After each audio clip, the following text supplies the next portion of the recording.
Hey, good morning. It's Pat and Parker. I'm the Pat. He's the Parker. Yeah. He's in Madison. I'm in Chippewa Falls. It's Wednesday. It's June 4th, 2025.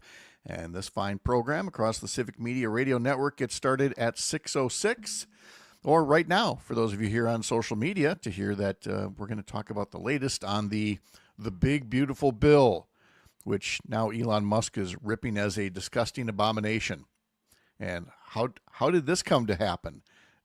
Turns out you have to read the bill to know what's in it. Uh, Deja vu.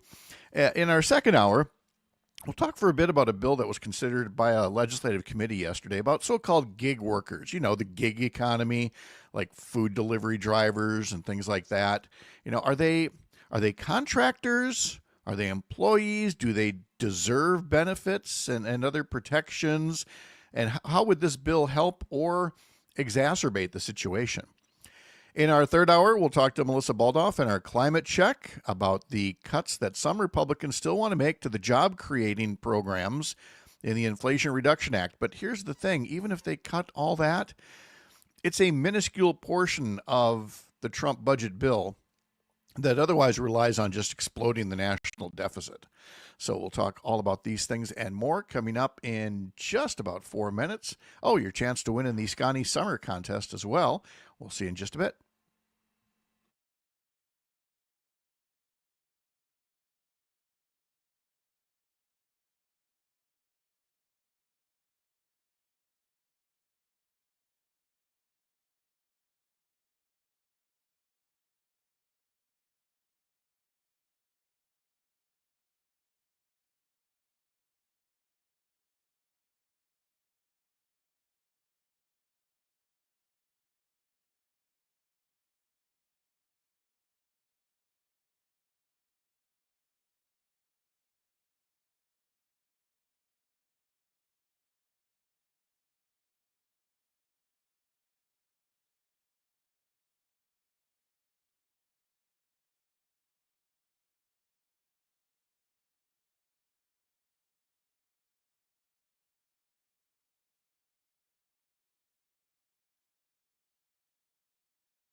Live across Wisconsin on Civic Media, you're listening to Mornings with Pat Kreitlow, powered by Up North News.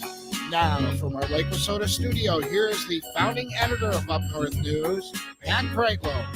Well, hey there, Wisconsin. Good morning. It is 6:06. It's a Wednesday morning. It's June 4th, 2025. Another beautiful morning to have you here live from Lake Wissota, up north, wherever you're spending your mornings, listening across the Civic Media Radio Network, on the app, social media, podcast. We cover it all here and appreciate however you've reached us this morning and that you could find us through the smoke, the haze, the fog, and everything else.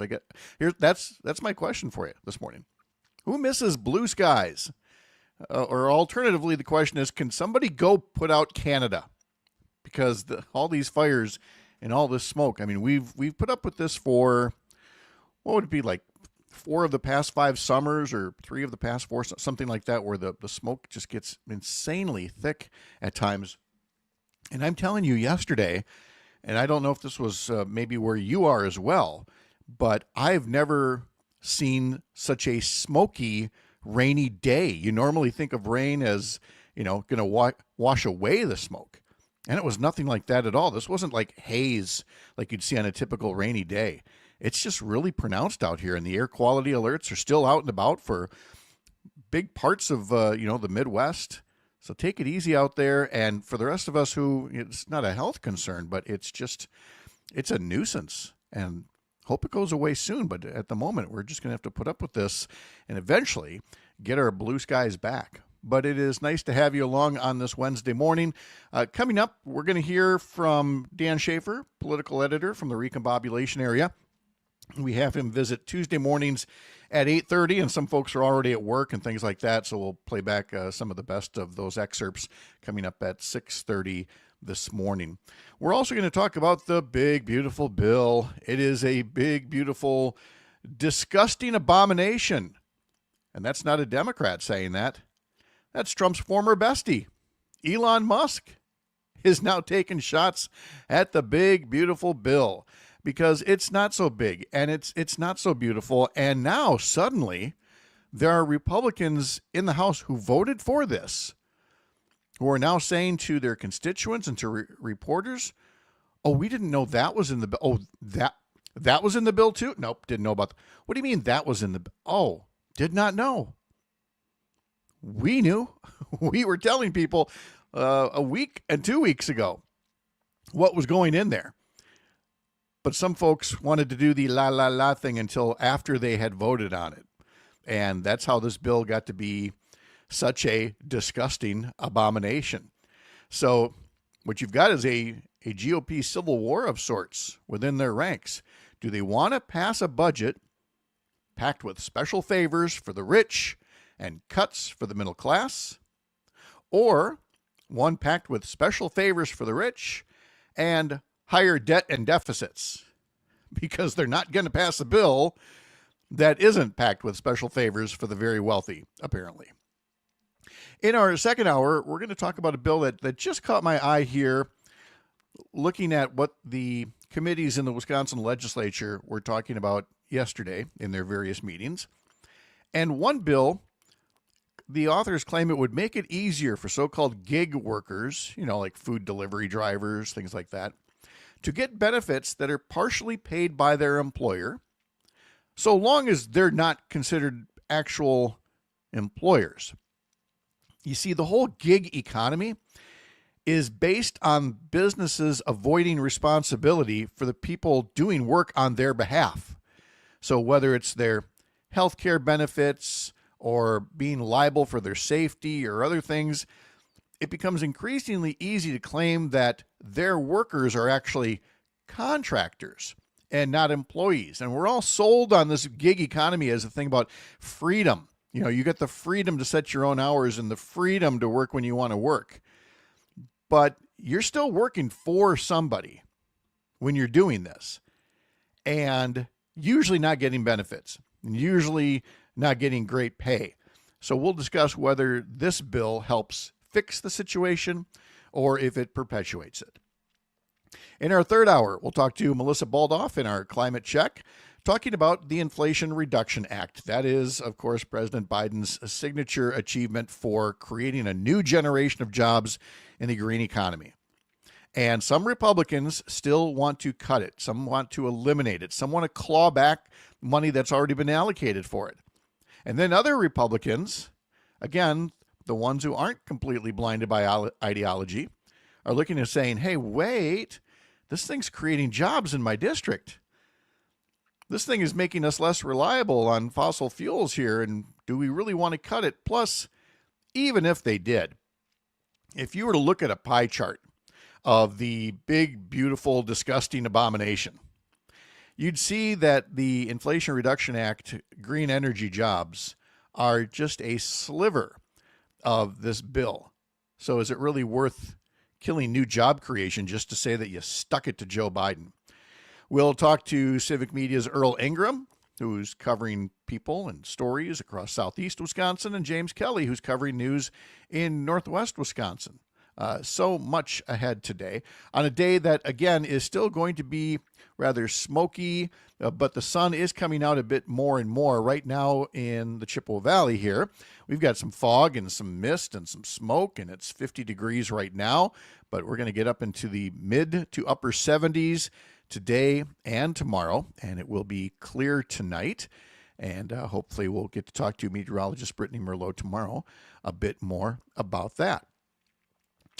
So we've told you what all is happening on the show today, except, oh yeah, this guy, Parker Olson, standing by in Madison Studio A2. Mr. Olson, how are you?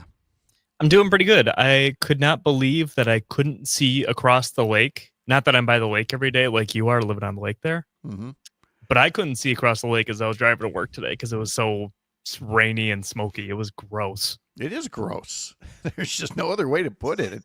It's not something you want to see or expect to see. And don't get me wrong, I wouldn't want to be in the area where the fires are burning right now either. But I'm just saying that the spillover effect is, it just gives you a sense of how big these fires are. Once again, in northern Canada, that we're getting that kind of a spillover impact here. It is really something. Let's see. Tony asks on YouTube, hey, is that Parker from Whitewater? It is Parker from Whitewater. It is, apparently, because somebody's got a Whitewater shirt on again. This isn't going to be almost. Do you have a Whitewater shirt for like every day of the week? I probably do. The reason I'm wearing Whitewater stuff today is because today baseball might win the national championship. Oh, so I'm kind of going hard out today. Well, yeah. Way to represent. Okay. Tony also says, really love how we went from one job supporting a family to needing two incomes to support a family to two jobs and a hustle. Awesome stuff. Couldn't agree more, Tony. I wouldn't say that I ever had a gig job or a side hustle. I definitely had to do two jobs, like through med school when Sherry was attending med school. So I was an office temp by day and a waiter at a Mexican restaurant by night. Sherry was attending med school by day and waiting tables at night at a Mark's Big Boy in Milwaukee. What about you? High school, college? Did you have to do some work to put yourself through? Not a whole lot. No, lucky enough. My parents have been able to support pretty well. I do have a little gig right now, though. I freelance for Adams Publishing Group. Don't do a lot for them, but I do a list of 10 things to do in Jefferson County every week, which is every week you have to come up with a list of 10 things to do in Jefferson County? Yeah. There are not 10 things to do in Jefferson County. And well, I was just going to say somebody in Jefferson County at a chamber or something should be paying you handsomely for that, but not after that crack. So never mind. So what would be an example of one of the best things to do recently in Jefferson County? Well, I know my audience and I like to kind of poke a little. So I'll throw in a drag queen bingo night whenever I can. Like to sprinkle those in like once a month. Oh my goodness, to be so passive aggressive in your freelance work already. Yeah. My goodness, you understand how this works. That's so funny. That's awesome. Well, good. Well, guess what? We now have a new feature. When do you have to turn this thing in every week? Every Friday, I think. Every Friday? All right. Well, stand by, folks, for our new Friday feature, 10 things to do in Jefferson County. We were going to do 10 things to do around Wisconsin, but I think we got to start small. And maybe, you know what? Maybe we'll grow it from here. Maybe one week it's Jefferson County, and along with all of your many other duties, maybe the next week you'll be doing 10 things to do in Calumet County. 10 things to do in Burnett County. Let's take you on a 72 county tour of 10 things to do each particular week. This sounds like a miserable task. No, it's gonna be really nice. Tony on YouTube. I suddenly like Parker much more. Who is that Greg guy again? Greg who? Who are you talking about? No idea here. No, we miss you, Greg, very much. But yeah, we award passive aggressiveness big time on this particular show. Christina Laurie puts together our daily newsletter. Sign up for it over at upnorthnewswi.com. And looking at what she's got today, she is sharing Food Network's picks of 25 iconic eats from America's Dairyland. And today talks all about cream puffs. And of course, how famous they've become at the Wisconsin State Fair, but obviously there's a lot more to say about the cream puff in Wisconsin. So let's see, we've got that story coming up. We also have some of Wisconsin's best public pools that are out there and accessible, and a story about bipartisanship, Wisconsin style, reminding us of the times that former Wisconsin Governor Tommy Thompson and former UW Chancellor Donna Shalala teamed up to get things done during the George W. Bush administration. So that's in the weekday newsletter, today's edition. There's also a weekend newsletter that I put together on Sunday mornings about Wisconsin politics. And as I'm looking at the inbox right now, I see that people are still sending in emails answering our question about whether Governor Tony Evers should use partial vetoes on the state budget bill, or is there a chance it gets to the point where he has to veto the whole thing and tell the legislature to start over? And so we're getting a lot of good answers on that as well. You can answer that question too by heading over to radio at upnorthnewswi.com on your email machine and sending us your thoughts. Again, email us at radio at upnorthnewswi.com. I would love to tell you some good news about the Brewers. Unfortunately, the 8-game winning streak has been snapped. And then there's other news to put on top of that. TJ Friedl of the Cincinnati Reds made a leaping catch in center field in the 9th inning for the final out to rob Jake Bauers of a tying home run. And Cincinnati rallied for a 4-2 victory over the Brewers last night. Kenosha native Gavin Lux drove in the go-ahead run for the Reds with a sacrifice fly in the 7th inning. Game 3 to wrap up the series is a matinee affair, and pregame coverage begins this morning at 11:05 on several Civic Media radio stations. And then the Brewers are off Thursday, heading home for a long homestand, beginning with a weekend series against the San Diego Padres. Unfortunately, there's some other news to report from the Brewers. Right-handed pitcher Brandon Woodruff, who we thought was coming back from injury, took a hard line drive to the elbow during what we thought might be his final rehab appearance. X-rays are negative, but we still don't know if that is going to delay Brandon Woodruff's return to the big leagues again. Live from the heart of America's up north on Lake Wissota, I'm Pat Kreitlow. This is the Civic Media Radio Network.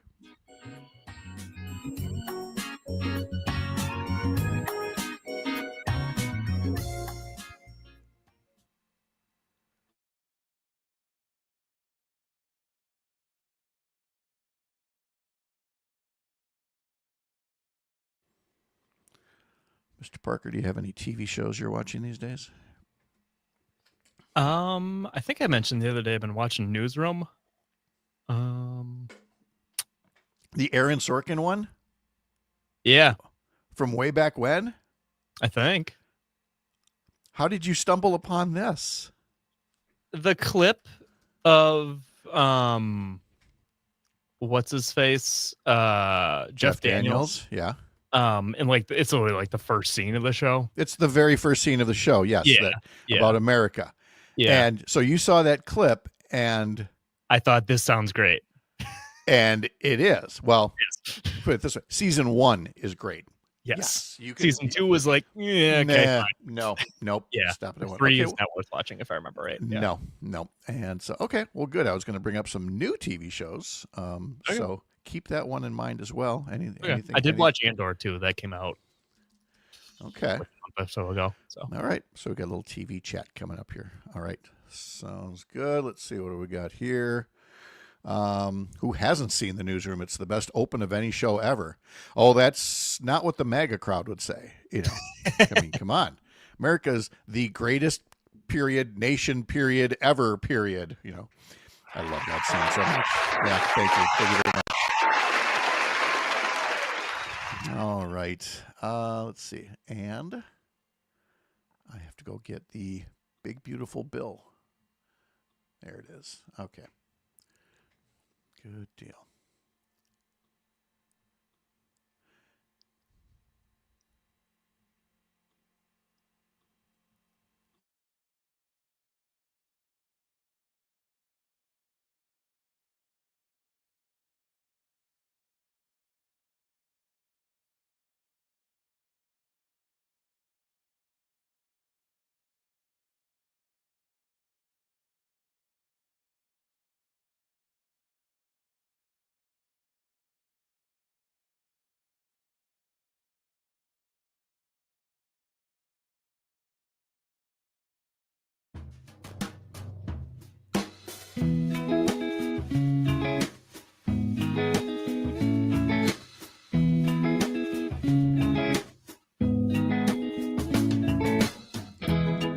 I think we'll get more into this later, but one of the things I wanted to mention was that it's summer rerun season. And so some of us are looking for new shows to watch over the summer.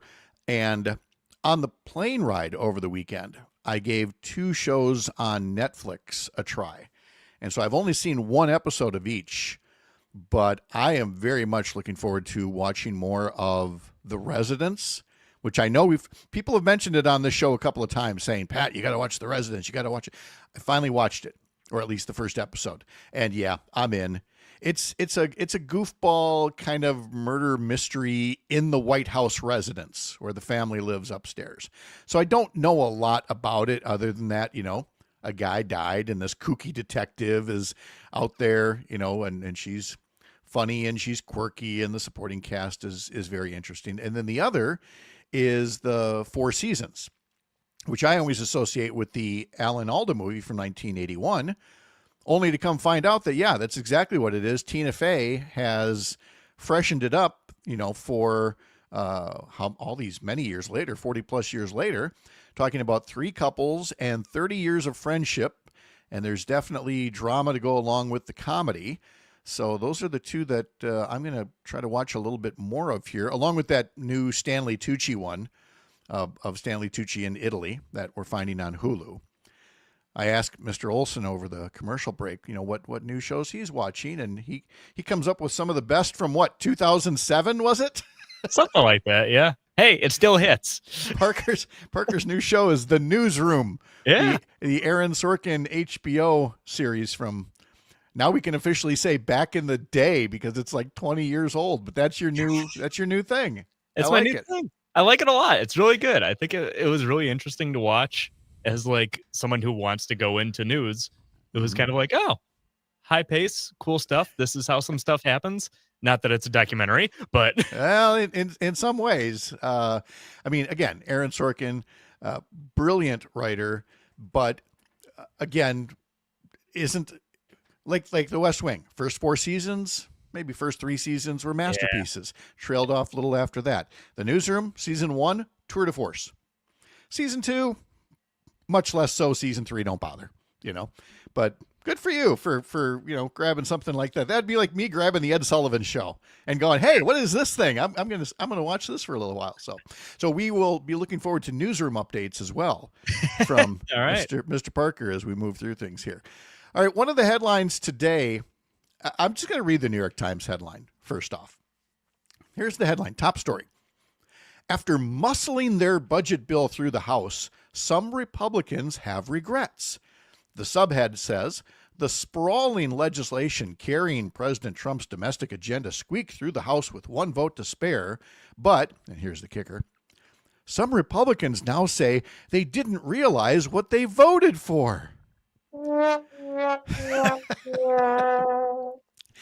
It turns out, the Times article says, the sprawling legislation to advance tax and spending cuts and to cement much of President Trump's domestic agenda included a raft of provisions that drew little notice or debate on the House floor, and now Republicans who rallied behind the bill are claiming buyer's remorse about measures they swear they did not know were included. Last week, Congressman Mike Flood of Nebraska admitted during a town hall meeting in his district he did not know the bill would limit judges' power to hold people in contempt for violating court orders. In other words, a special favor for Donald Trump, who has been ignoring court orders. Flood says he would not have voted for the measure if he had realized. And Congresswoman Marjorie Taylor Greene of Georgia said she'd been unaware that the mega bill has a provision that would block states from regulating artificial intelligence for a decade. On social media, she says, quote, "Full transparency, I did not know about this section." And she says she would have voted no in capital letters if I'd known it was in there. Here's how you know these things are in here. Read the bill. Read the bill before you vote on it. And I'm not in any way, shape, or form saying that Democrats are perfect in this, as Tony puts gasp up on YouTube. I'm just saying it's rich that this is coming from the party that, when the Affordable Care Act passed, made fun of somebody who said, well, we have to pass the bill to see what's in it. It wasn't correct to say that at the time, and it's not true now. The problem is things are so polarized. I'm not going to get into the specifics of the bill. We've done that plenty, and we'll do it more later. You know, Elon Musk calling it an abomination because of its increase of the deficits. Some Republicans want to see more spending, even more spending cuts, Ron Johnson. Others say, cutting Medicaid might not be such a great idea, kids. Huh? So they're going to fight about this. But I just want to speak briefly about the whole notion of must-pass bills. That we're cramming everything into one bill because it's the one bill that's got to pass. And so then you strong arm people and you go, you got to vote for this. It's the only thing. The way it used to work, and I know it sounds naive and like student council or something, but you'd take all these individual ideas, you'd put them in a bill, you'd argue the bill on its merits, and you'd have an up or down vote on every one of them.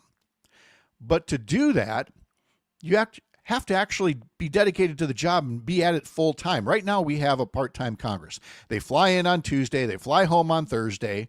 They don't get to know each other. They just do what party bosses and donors tell them to do. They didn't want to go and do it that way, but that's the way the work day is set up now compared to the olden days, I guess, when members of Congress stayed in D.C. rather, for a big chunk of the year full time because that was their job. They got to know each other. They got to know the issues. They made compromises, and they passed bills, and they got things done.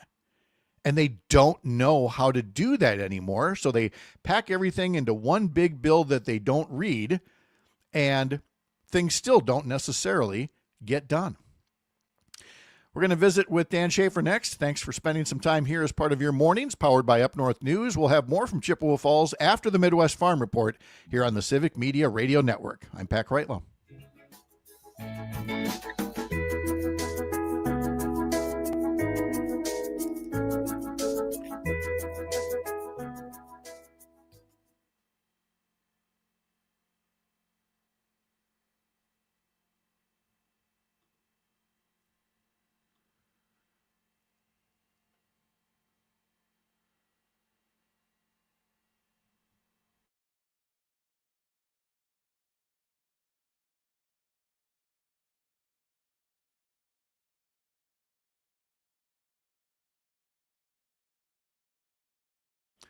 Okay, so just to confirm, you're good here with Luke says there's music on the tape, so we'll just start the tape cold out of the break.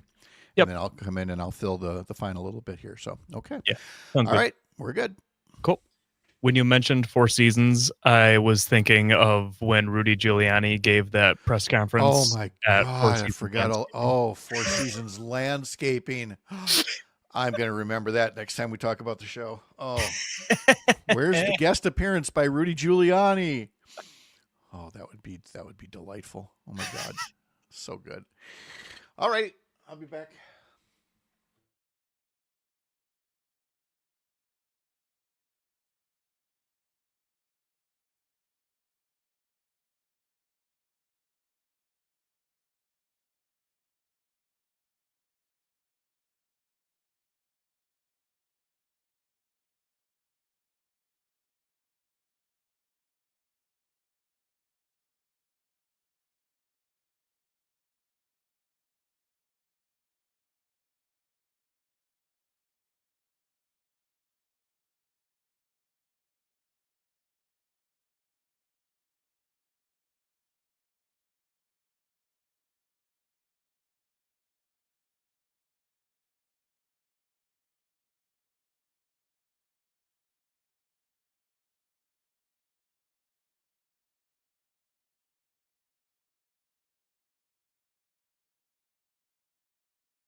Not that anybody's counting, but the recombobulation area is a now 19-time Milwaukee Press Club award-winning opinion column and online publication founded by longtime Milwaukee journalist Dan Schaefer, who is also the Civic Media political editor, who also now joins us, complete with Callahan Auto Parts t-shirt from Watching Tommy Boy. There you go, representing well.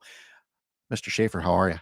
I'm doing well, Mr. Kreitlow. Always wonderful to join you here on the morning show. Oh, yes, joining here on the morning. I thought we were talking about joining the club, the Derek Van Orden Insult Club. I'm pleased to be a member now. I did want you to welcome you to this exclusive club that we are both now members of. of people who Derek Van Orden has told to kick rocks on the internet. He loves that phrase, kick rocks. That is a favorite of his. But, when he told me to kick rocks last year, when he was disagreeing with some of my columns about why we should stop having ridiculous constitutional amendments on the ballot every 2 seconds, he told me to kick rocks. And you know what I did with that? I had a special sale at the Recombobulation Area. You could go to the recombobulationarea.com/kick rocks and get 30% off a subscription. And a few dozen people joined up. So thank you, Derek Van Orden, for making me some money last year.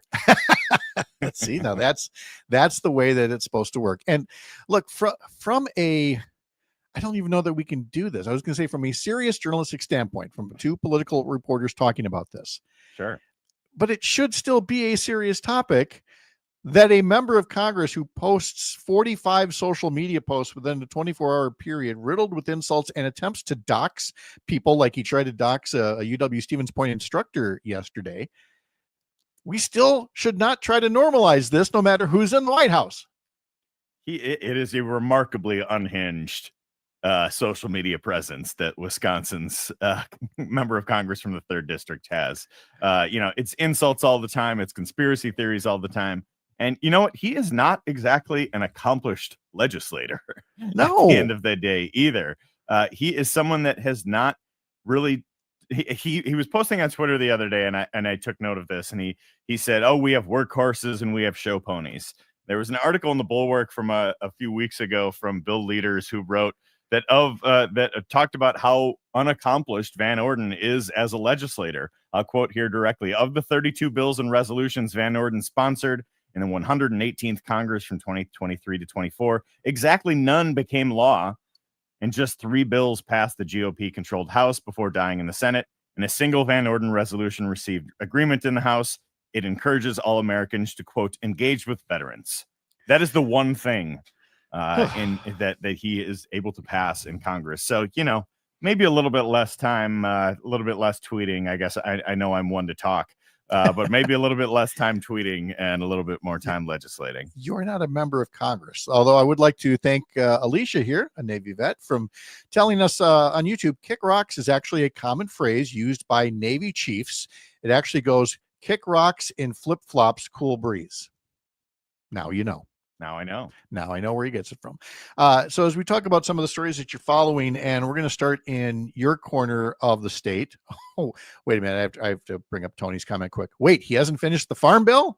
No, Derek Van Orden has not finished the farm bill. There is no farm bill at this point. Yeah, he's too busy lying about Medicaid. Yes. So let's get to stories there. And a Milwaukee area mom and teacher's aide who has a law-abiding record to self-deport. And I'm not quite sure how this woman came to the attention of Immigration and Customs Enforcement, but it sure does seem to be another case of, we in the Trump administration are going to send away anybody we like, even if they have twin 9-year-old daughters who are U.S. citizens, even though we said we were just going after the criminals and terrorists. This case doesn't help their case at all. No, this is a frustrating story. This has gotten a bit of attention here in the Milwaukee area, where you have this teacher's aide, and apologies if I butcher the pronunciation, Yesenia Ruano, Milwaukee's teacher's aide, who her case has kind of become this public thing around here with a number of immigration rights advocates, hoping and taking efforts and action to try and get her to be able to stay in the country. But it turns out such is not going to be the case, and she is going to have to be deported to her home country of El Salvador. It's there was, I think, a kind of some legal issues with that this spring, where it for a minute there she had some legal representation. It looked like it was going to be able to make her stay, and then and now that is not the case. And it is clear that just this, as so many other examples of what Donald Trump and Stephen Miller and the rest of the Trump administration here, what their goals are with this mass deportation effort is not a crime fighting public safety type of initiative. It's one that is, go back to the refrain from Trump's first term: the cruelty is the point. Yeah. And that's what we're seeing here with this case. And I would put even stronger language on it that it is race-based, a race-based policy that they're engaged in by and large, and that it doesn't matter that she has been a pillar of the community, has lived here for 14 years, has a family, daughters who are American citizens, that she left El Salvador as a survivor of domestic abuse, human trafficking, had a brother who was killed in gang violence and feared for her own safety in coming to this country. Now, in all of that, there's nothing there that indicates, well, she's a terrorist in waiting, and yet to hear her plight, the comments on social media have been downright ghoulish. People going, well, she's illegal, what part of illegal don't you understand? It's like, again, this was supposed to be about getting the undocumented immigrants who are causing trouble, who may be gang members who have joined gangs here, things like that. If you supported somebody like that, but now you're cheering when a mother is being deported at this point, somebody who would like to finish the process of becoming a citizen, it is a very sad commentary on where we are for the humanity of this country, my own personal opinion. Yeah, and this is somebody who's had a work visa. She works at a bilingual public elementary school in Milwaukee. These are the type of people that we want to have a path to citizenship. Right. And I had a couple immigration attorneys on a podcast at the Recombobulation area a couple months ago who were telling me just about how difficult it is to just do things legally, and that has forced so many people to into this bottleneck where they're applying for asylum. If she's receiving death threats in her home country, a lot of these post World War II, never again type of measures that we've taken on the world stage to be welcoming to refugees and fleeing in circumstances where they're fearing for where people are fearing for their own lives. That's what that policy is there for. And you think you would think that could expedite the process for these people, but such is not the case. And it is again, yes, it's like what you said. It is. This is not about public safety. This is not about anything like that. There are racial tones to this, not undertones, overtones, lots of tones. Yep. It's and not. So it is. It is a remarkably. It's a sad story. Really and is. Again, to get to your point about fixing this immigration process and streamlining the process, this country has perhaps rarely in its history needed legal immigration encouraged more than now, with the baby boomers stepping off the stage, with a labor shortage that is already pronounced. This is a country that, if we want our economy to thrive, had better be more welcoming than ever to immigrants. And yet there was a deal on the table, a bipartisan deal on the table. And Donald Trump by himself said, screw that, scuttle that. We want to deport whatever people that we want. And that's how we end up with stories like this one out of Milwaukee. But we also end up with a story, a very unusual one that deals with somebody who apparently, if I'm reading this correctly, was the victim of a crime. And yet the person that was victimizing him set things up in such a way, allegedly, that it made it look like he was threatening President Trump's life. And last I can see here, this gentleman, Ramon Morales Reyes, is still sitting in the Dodge County jail. This is insane. It's a wild story. And I think it is, the fact that the Department of Homeland Security, Kristi Noem, put this out as a press release from the main, Department of Homeland Security press room and all of that, saying that there's this suspect believed to be responsible for writing a letter threatening to shoot President Trump, and it was all a hoax. Well, you know what? I can't help but think that that paperwork errors like this are being used to deport people all over the country. Oh, of course. And if Department of Homeland Security is using paperwork errors and things like that to do that, and yet they are making very obvious ones, it seems, in this case by amplifying it to the national stage, and less than a week later finding out that this was entirely a hoax, that there was this other man in prison setting up this person, and it's seemingly a really obvious way that they couldn't poke holes in this. And it's just, I think to me, the story here is that Department of Homeland Security are deporting people for the same types of problems that they themselves are committing with these Correct. paperwork errors. And doing so, again, despite paperwork errors, using masked secret police, using detention facilities that are off limits even to members of Congress. Congressman Mark Buchan, Congresswoman Gwen Moore tried to visit inmates at this Dodge County facility and were told that they could not. And when they called a phone number that's associated with it for either ICE or another agency, that phone had been disconnected. And so there was no way for anybody to have oversight and make sure essentially that innocent people aren't behind bars in this country. And that's where we are at this point. Again, it's got all of the elements of fascism with the secret police wearing masks, people in detention that you can't reach, trumped up charges, deporting people out of the country. I don't know what else people need to know to see what kind of country we've become. Oh, wait, I do have one more, and it deals with trains of all things. And the fact that there's a story out there that about how there are companies that would rather work with pretty much any other country other than ours when it comes to high-speed rail because we are so dysfunctional. This was a story I saw on the Civic Media website.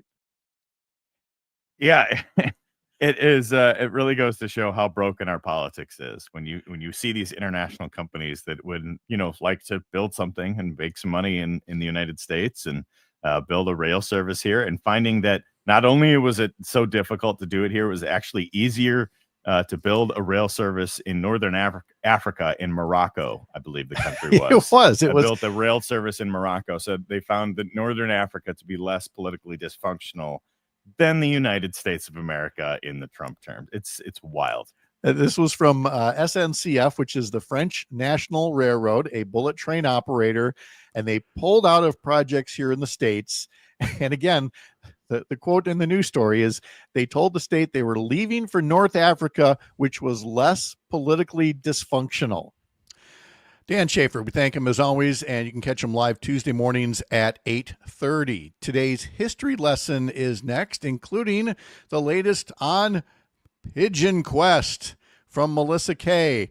Our history lesson, something we always do, mornings up north and live here on the Civic Media Radio Network. I'm Pat Kreitlow, back in just a bit.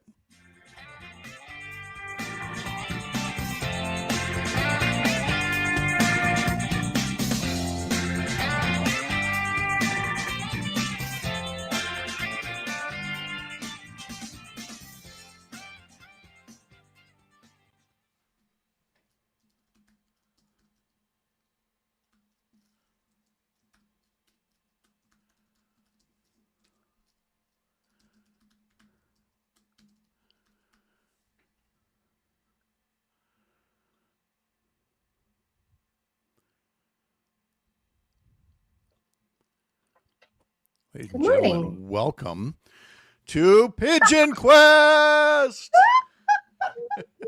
Oh, you're killing me. I love it. I'm having problems with my microphone this morning. Can you hear me? Yeah, but it's definitely your computer microphone. Yeah, and I don't know how to switch it. I tried closing out. Oh, yeah, I saw you go out and come back in. So yeah, and so give that thing give that thing a tap.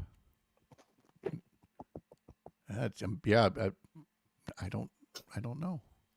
Huh. Oh, wait, she's back. Phyllis is here. All right. Really? Yeah. Are you sure? Well, in my audio settings, it's there now. Okay. Get up close to it. Can you hear me now? No, that's not it. Yeah. Dang it. Well, it's really low. Maybe if I go like this and turn it up, is that better? I think that turned up your computer microphone. Microphone? Oh, wait. Here we go. Let's try that one. How's that? Is that better now? Nope, still the same. Dang it. Dang. Come on, Phyllis. Get with the program. Are you looking both at the StreamYard settings and your computer settings? And my computer settings. Yep. Mm-hmm. And it says Phyllis now, and I see the bars are going all the way up. That's weird.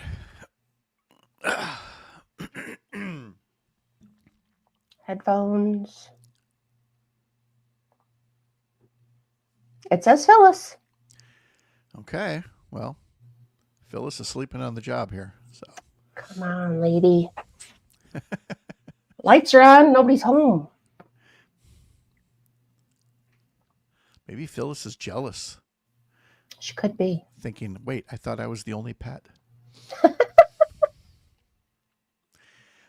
What else is happening at the radio station?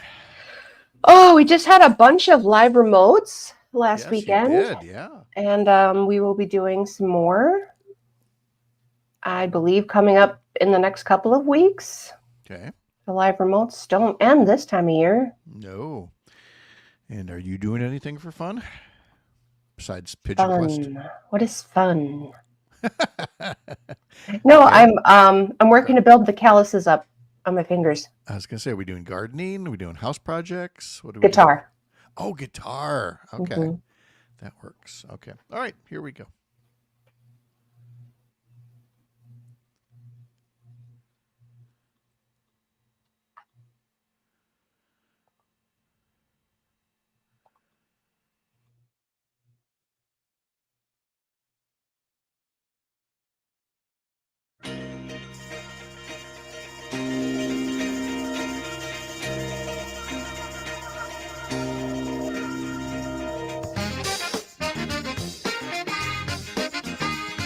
Welcome back. Time for today's history lesson, where we celebrate today's 81st birthday for Roger Ball, who unfortunately stole a name that would have been better off here. Folks watching on social media, if you were to look at Pat Kreitlow and Parker Olson and Melissa Kay from WFHR in Wisconsin Rapids, and if they started a group, you would call them the Average White Band.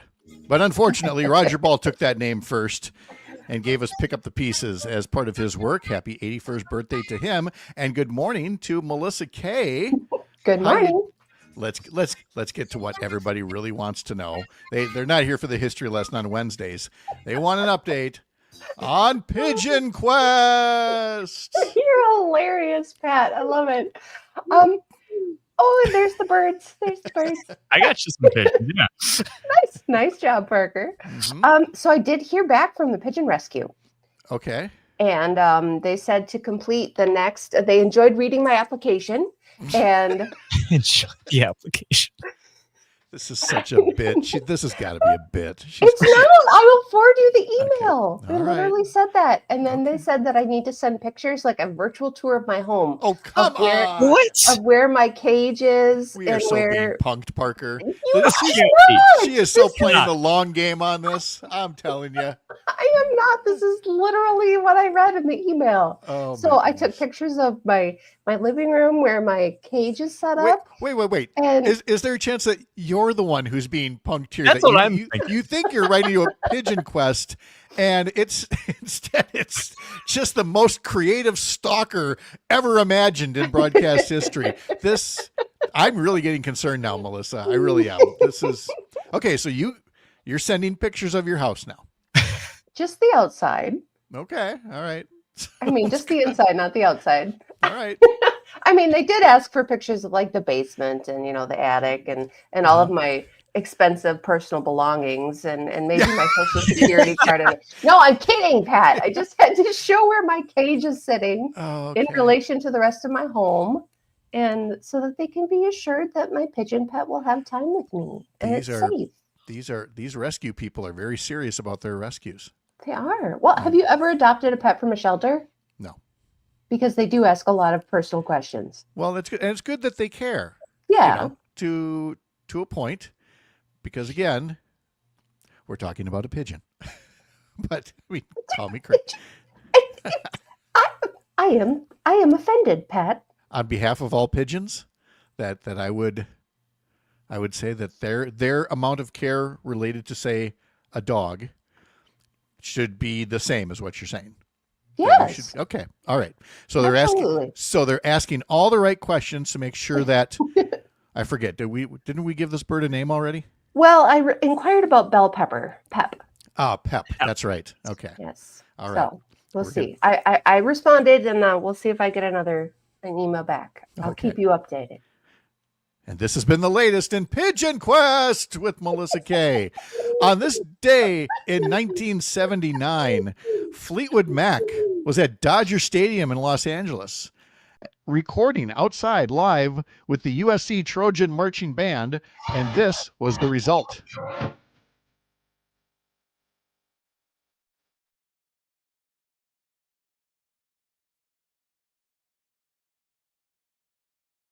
This, of course, was Tusk, the title track to their first album since Rumors. It's not every day a rock band gets together with a college marching band and makes beautiful music together, but they did.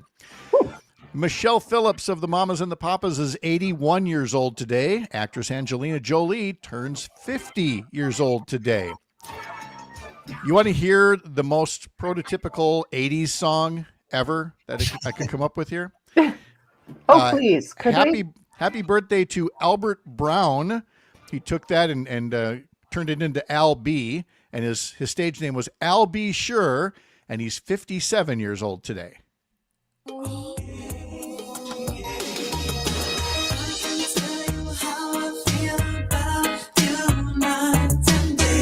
my gosh, I have been transported back to my first post-college job at 97.9 WAQE in Rice Lake, and we're just going to play all these little 80s New Jack Swing hits. In fact, I got some more classic 80s for you here. Al B. Sure is 57 today. Next, let's hear from El DeBarge. He's 64 today.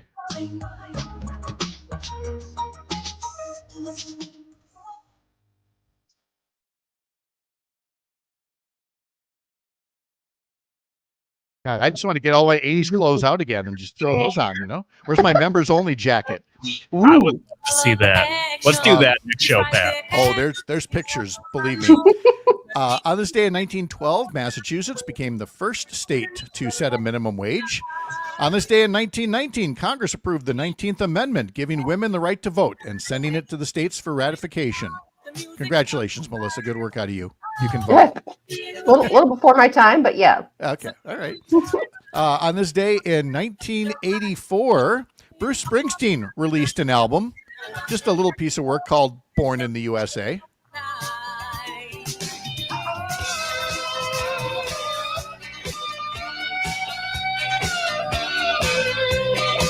I know, I could have played the title track, or I'm glad you did it. Dancing in the Dark or others. Cover Me was my particular favorite. Thank you for not playing the overplayed ones. Yes, exactly. Let's see. And one more. On this day in 1977, JVC introduced its VHS videotape at the Consumer Electronics Show. It would eventually prevail against Sony's rival Betamax system in the war to see which one would be the tape player that we eventually don't use anymore. Those Betamax, were those really the really big ones? They were the larger tape cassette, yes. Yep. Okay. And then there was the laser disc. This is National Cheese Day. This is Hug Your Cat Day. International Corgi Day. Nothing about pigeons yet. We have to go looking for a National Pigeon Day. I'm sure there is one. There has to be. Pigeons have a long history with humans. There you go. Melissa They were brought over to North America with the colonists. From 97.4 WFHR and 105.5 WIRI. So much to learn from you. Thank you, Melissa. Thank you. Much more ahead in the second hour of mornings here on the Civic Media Radio Network. I've seen enough, I don't want to see anymore. Cover me. There we go. All right. Wow. Sorry for my microphone problems. I tried to fix them. I'm not worried about that so much as how much we really got up. You're going to be robbed. I think you're getting robbed by these pigeon guys. Yes. Her concern about their well-being, though, really caught me off guard over here for a second when I said, it's just pigeons. So they're beautiful pets.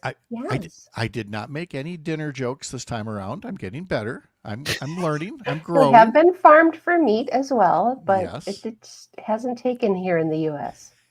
Well, we have the Colonel to thank for that and his 11 herbs and spices. Chickens don't get that same level. There are no chicken rescues out there. They're only actually there roasters. Probably are. There probably are, but I think the chicken rescue, I just think of a roasting pan. But again, that's just That's not much of a rescue. It's not much of a rescue for them, no, but I mean, it rescues me. Rescues Might my rescue appetite. dinner. Yeah. Yes, exactly. Yeah. So I have to go pay the colonel a visit now. Oh, Melissa, you're the boy. best. You have a great day. I'll see you later. Okay, bye. Bye, Melissa. Bye.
across Wisconsin on Civic Media.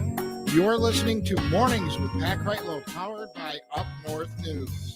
Now, from our Lake Wissota studio, here is the founding editor of Up North News, Pat Kreitlow. Hey, good morning. It is 7:06. Nice to have you here up north on this Wednesday morning, June 4th, 2025. Across the Civic Media Radio Network, Parker Olson standing by in Madison as well. Coming up in this hour, we will talk a bit about the gig economy and making sure that it works for everybody, not just for employers who might be looking to shirk their responsibilities to the people who do the work for them by referring to them as independent contractors. There's a bill that was considered in the legislature yesterday by a committee, and we'll look at whether it's something that can help the situation with access to benefits or if it simply perpetuates the ongoing unfairness for some workers in this system. That's coming up. Brittany Merlot is out today. I can tell you that it's still smoky, still hazy around here, a little foggy, much more sunshine than we've had over the past few days here, but still humid. We're going to get to the mid to upper 70s in parts of Wisconsin today. A couple of nice days ahead before another chance of showers and thunderstorms moves in to help kick off the start of the weekend, but not rain for the whole weekend, so we should be okay there. Time to do our Scotty Summer Text to Win contest. You should be familiar with this by now. You should have that Civic Media app downloaded, and if you don't, head over to your Apple Store, your Google Store, wherever you get your apps. Get the Civic Media app. On the app, you can call up any Civic Media station and listen to it.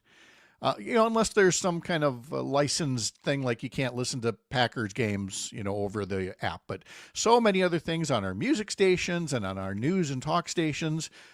Pick a station, listen, find something new and fun. And we're glad some of you have found us through the Civic Media app. And on these text to win contests, when you call up any station, there's a button you can use to call that show, that station. There's a button to leave a voice note. And there's a button to send a text. And that's what we want you to use, is hit that text button and then text in the hour's keyword, spelled correctly, and just the word, nothing else. And that is your entry into our contest. Each hour, 4 times a day at 7 a.m., 11 a.m., 2 p.m., and 4 p.m., there will be different keywords for you to text in, and you can win that hour's prize.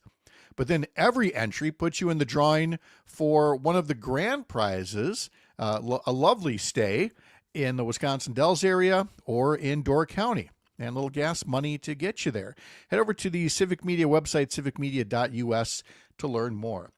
That said, let's get to this hour's keyword. Today's keyword for the 7 a.m. hour only for a pair of Milwaukee Brewers tickets is grill.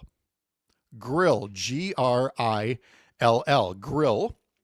Text that using the Civic Media app to us. You'll be entered for that pair of Brewers tickets for this hour, and you'll be entered for the grand prize drawings at the end of the contest as well.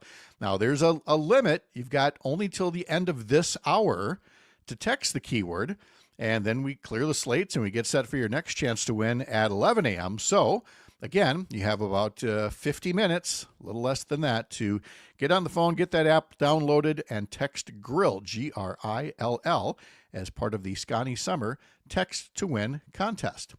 All right, well, with Brittany out, let me see if I can bring up what Rob is sharing with us from Tigerton. Good morning from Tigerton. He writes, it's partly sunny and 55 degrees. We got 1.25 inches of rain.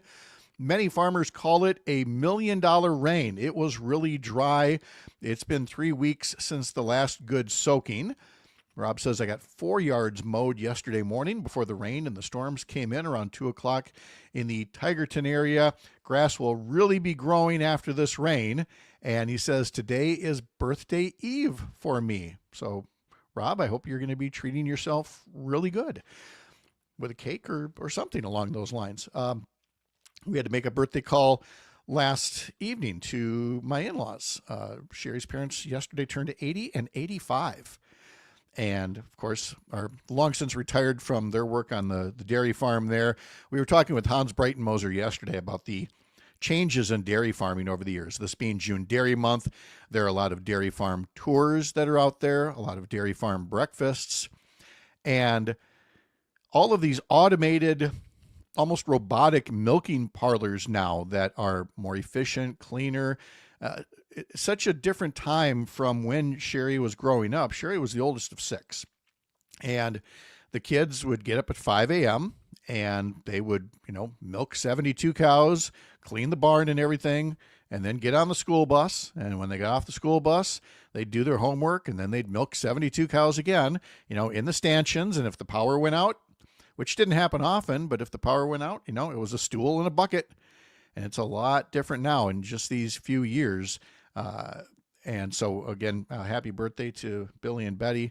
And thanks for all you've done, both as dairy farmers and as wonderful parents and in-laws. Appreciate it so very much.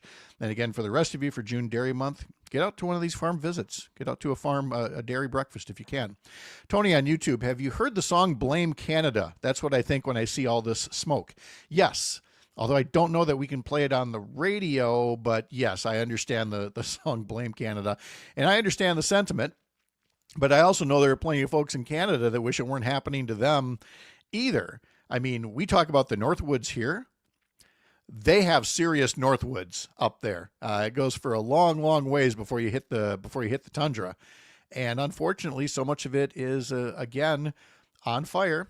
Some would say the climate seems to be changing or something, that you get these longer dry spells that lead to bigger fires. We'll save that for another time. Maybe we'll talk about that with Melissa Baldoff in our next hour when we do our weekly climate check. A reminder that you can sign up for our daily newsletter. Head over to upnorthnewswi.com. 3 different newsletters now. If you heard me talking to Christina Laurie yesterday, we had been talking about her new newsletter about some of the good feature stories behind Wisconsin sports. And it had been a monthly newsletter. So well received, it's now becoming a weekly sports newsletter. So she'll have that on Saturdays. I'll have my weekly newsletter on Sundays with the creative name Sunday Mornings with Pat Kreitlow, all about the week in Wisconsin politics. And of course, Christina puts together our Monday through Friday newsletter as well. And you can sign up for all those at our homepage, upnorthnewswi.com. I want to talk just a little bit about the gig economy, and it's because of some work that was done in a committee of the State Assembly yesterday. I'm sorry, State Senate yesterday. The Senate committee took up a bill that would create portable benefit accounts for contract employees of companies like DoorDash and Uber, other couriers, drivers, and people who make up that particular part of the gig economy. Now, the gig economy is being sold to us as freedom and flexibility. And that is true to a degree, but along with that freedom and flexibility should come some responsibility. And that's where I have my concern. So I want to start by reading a bit from the folks at WisPolitics who put this together, saying that the committee yesterday split along party lines over legislation that would create these portable benefit accounts. Under the bill, workers could access benefits such as retirement accounts and insurance. It would allow the companies to contribute up to 4% of a driver's quarterly earnings, and the contract employee could also put money into the account. The bill also makes clear, however, that contract workers are not employees of the delivery network companies for the purposes of workers' compensation insurance, minimum wage laws, and unemployment insurance. The bill is sponsored by Franklin Republican Senator Julian Bradley, who was also the committee chair, and he said that thousands of people in the state have chosen to be contract employees, and they want access to these benefits. He says drivers for these industries played important roles during the pandemic. We need these drivers, he said. We depend on them, and now we're trying to help the people who helped us during a difficult time. Democratic State Senator Melissa Ratcliffe of Cottage Grove said in so many words, and this is me paraphrasing, not her, said something along the lines of, "Oh, please." Saying we don't need a bill that states that companies can provide benefits to workers if they want, or that they can provide insurance if they want. They can do that already without putting it into law. But that does get to the tricky part of the situation here, and that would be who is a contract worker and who is an employee. Because if you're a contract worker, if you're a contractor, independent, freelancer, whatever you want to call it, you're doing work for a company, but you're not, for example, covered under that company's policy if there's an accident. For example, you're using your own vehicle because you don't get a company car or a company truck. You might have bought your own liability insurance. You might not. There's all these other costs that a lot of folks don't think about when they're thinking only of the, quote, freedom and flexibility and putting cash in their pockets free and clear and other things like that. There's a whole reason why we have employment law. Employment law isn't designed to stick it to employers, whatever big business groups will tell you. It is designed to guard against predatory employers. And our history, not just Wisconsin history, not just American history, but human history shows us that, sadly, there are bosses who would treat their workers as chattel if they could. You get hurt, you get sick, you got somebody sick in the family, you're making poverty wages after all the employer's deductions. Well, all of that must have been your fault, buyer beware, as opposed to an employer who takes care of the people who take care of them. Because there are no earnings. There is no profit margin without the workers who actually get things done. There's a lot to be said for management. There's a lot to be said for stockholders. But if you rely on labor to get something done, then those laborers deserve a fair shake. And this isn't to say there isn't a place for independent contractors or contract employees. But one thing I know, dating back to my time in the Senate 15 years ago and long before that, it's been clear that for a long time, our country suffers from worker classification abuse. As a way to avoid paying fair wages, extending benefits, ensuring worker safety, and much more. Which takes us back to this particular bill, where I do understand the sentiment behind it, that if there is a way for these so-called gig employees to finally have access to retirement accounts, insurance, and other benefits, that sounds like it would be a positive thing. But I also know from experience, a lot of young gig workers, the last thing they're thinking about is their retirement. And they're also thinking they're young and bulletproof and they don't need health insurance. They don't need all these other benefits. They just want freedom, flexibility, and cash in their pockets. Which brings us back to employment law. Maybe the employee isn't thinking about the need for these things, but we know how much they can cost when things go wrong or when employers abuse their workers. And yes, they are workers. Even if they're contractors, if they're doing work for you, they're a worker and they deserve a certain level of treatment, whether they appreciate it or not. Live from the heart of America's up north on Lake Wissota, I'm Pat Kreitlow. You're listening to the Civic Media Radio Network.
Parker, once again, I'm sorry to engage in age discrimination here, but I don't believe that the children's TV show Romper Room was a thing in your youth. But it was. I love this puzzled look he gets on. Romper Room? Romper Room. Yes, Romper Room. Which I know it sounds kind of dirty, doesn't it? It sounds like something you have behind the bar at, in Vegas or something. But no. This was a little kids program where kids were, they'd romp around and play games. And anyway, the reason I bring this up is that near the end, the teacher, Miss Sally or whoever the host was, would look into this magic mirror and say, romper, bumper, stopper, boo, tell me, do, magic mirror, tell me today, did all my friends have fun at play? Oh my God, I remembered that. Wow. Anyway, the point is she holds it up to the camera and she says, I can see Steve and I can see Lisa. Oh, and I see Mark over there. And of course, back then, the list of first names, pretty limited, Yep. And so it was very easy for her to say, and I see Patrick, and for little Patrick to go, oh, she saw me through the TV. Whoa. Wow. How'd So you do that? I say all that just because I'm now going to play the role of Miss Sally here as I look at all the people who are texting keywords to us. And the keyword this hour is grill in the Scotty Summer Text to Win contest. This is an impressive list here. I was trying to get to the top to try to single some folks out. There's Jude in East Troy. There's Tim in Waukesha, Fred in Cottage Grove, Alice in Cudahy. There's Don in Waukesha. Let's see. There's Chuck in East Troy and Cy in Casanova. So there, and every one of them going, oh, can he see me through the radio? No, I'm just reading this off the screen here, off the text line. So thanks to everybody who's sending that in, sending in those keywords, which this hour is grill as part of the Scotty Summer Text to Win contest. I was not expecting the Milwaukee Brewers to necessarily go on and extend that winning streak. And how do I know this? Because are you familiar with the George Webb promotion for the Brewers? If they win 12 in a row? I'm not. So there's a burger chain in the Milwaukee area called George Webb. And, a local burger joint, I forget how many locations they have now. But part of their connection to their hometown has been the offer of a giveaway where George says the Brewers are going to win 12 in a row. And if the Brewers win 12 games in a row, everybody gets free burgers. And good deal. It was a good deal back in 1987 when that happened for the first time. I mean, the excitement was palpable as people lined up to get their free George Webb burger. And then it happened again a couple of years back at the end of the regular season and into the playoffs. I think it was the last 8 games of the regular season, the first 4 games of the playoffs for 12 in a row. And so the reason I didn't think that they were going to hit 12 games this time is because yesterday the newspapers were running stories about George Webb and, what if it happens? And I'm like, I'm not going to say I'm the world's most supernatural person, but I'm like, yeah, you jinxed it. That's it. Yeah. And it takes us to last night's game where Jake Bauers was at the plate, had a chance to tie the game up, and he hit that ball hard and he hit it far into center field in the 9th inning. And TJ Friedel of the Reds made a leaping catch for the final out, robbing Bauers of a tying home run. The Reds hang on to beat the Brewers 4-2 and snap that 8-game winning streak last night. Kenosha native Gavin Lux drove in the go-ahead run for Cincinnati with a sac fly in the 7th inning. And so that series will wrap up this morning here with the pregame starting at 11:05 on Civic Media stations in Richland Center, Oshkosh, Racine, Park Falls, and in Hayward. Tomorrow is an off day. The Brewers come home for a 10-game homestand, I believe, kicking off with a series against San Diego on Friday. It was bad enough that it was the loss of the 8-game win streak. Did you see the Brandon Woodruff news? Yes, I did. That was the first, I fell asleep during the. I think I made it through like Yelich's home run in the first inning, and then fell asleep, and I woke up to the Brandon Woodruff news. Yeah. So not only did the Brewers lose, but Brandon Woodruff, who has not pitched in a major league game since September of 2023, because he was out with a shoulder injury that required surgery, so he didn't pitch at all last year. He's been doing rehab assignments, pitching for Nashville and others, and they thought he was just about ready and he was making an appearance with AAA Nashville yesterday when he took a line drive to his throwing elbow. Ouch. Yep. So manager Pat Murphy says the x-rays appear to be negative. Woodruff will undergo a CT scan on Wednesday, but it could cause one more delay in Woodruff's return. Can you imagine how frustrated he is? Well, yeah, because he was looking to return last month when he got tendonitis in his right ankle. Yeah. I mean, I have to admit, we've made our share of jokes, about Christian Yelich being made of glass, especially in his back. But the back surgery appears to be working now. And now here's Brandon Woodruff, and the surgery appears to be fine on the shoulder. But first it's the ankle and now the elbow. And I'm sure the guy's thinking, I can't win here. A break cannot be caught. No kidding. So he's got, like I said, the CT scan to deal with today. And then the postseason for the other postseason for the other sports get going tonight in the National Hockey League, with the Florida Panthers traveling all the way up to Edmonton, Alberta. Maybe they can toast some marshmallows on the fires that are up there. Jeez. But that is the biggest, one of the biggest commutes in sports, is going from Miami to Edmonton. That's your Stanley Cup final, kids. And so the Edmonton Oilers, this is a repeat of last year's Stanley Cup finals when Florida won. So obviously we're hoping Edmonton can pull it off this time. And then the NBA playoffs, the finals begin tomorrow. The Indiana Pacers at Oklahoma City. Do you have a favorite, or are you making a prediction there? I'll give you Pacers just because Indiana basketball. I don't follow the NBA though. No, I admit I don't either. Obviously, Tyrese Halliburton from Oshkosh is a reason people are cheering for Indiana, although Oklahoma City, I guess, is the faraway favorite there for the finals that will get started tomorrow.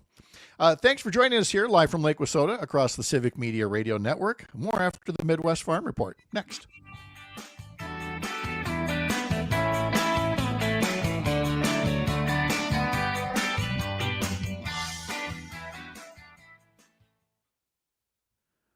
Now, hear from Cassandra. Oilers need to win. That Panthers owner is a nasty human being. Well, now I got to do some Googling. Is he the same guy that owns the Jaguars? I don't know. I'm pretty sure that he threw a drink on somebody at a game last year. Oh, jeepers. Okay. All right, Cassandra, we're going to do some work on this. This will be good.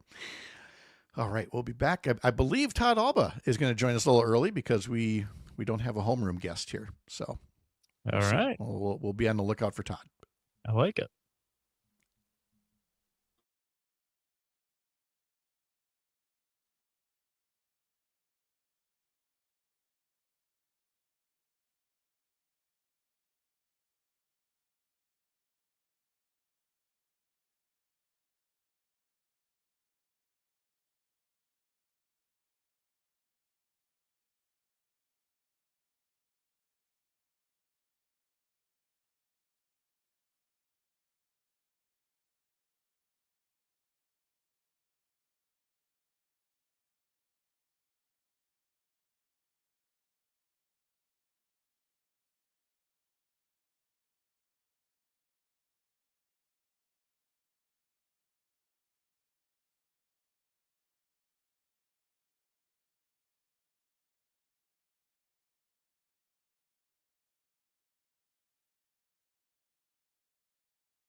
Connie Summer Text to Win contest is underway, and this hour's keyword is grill for a pair of Brewers tickets.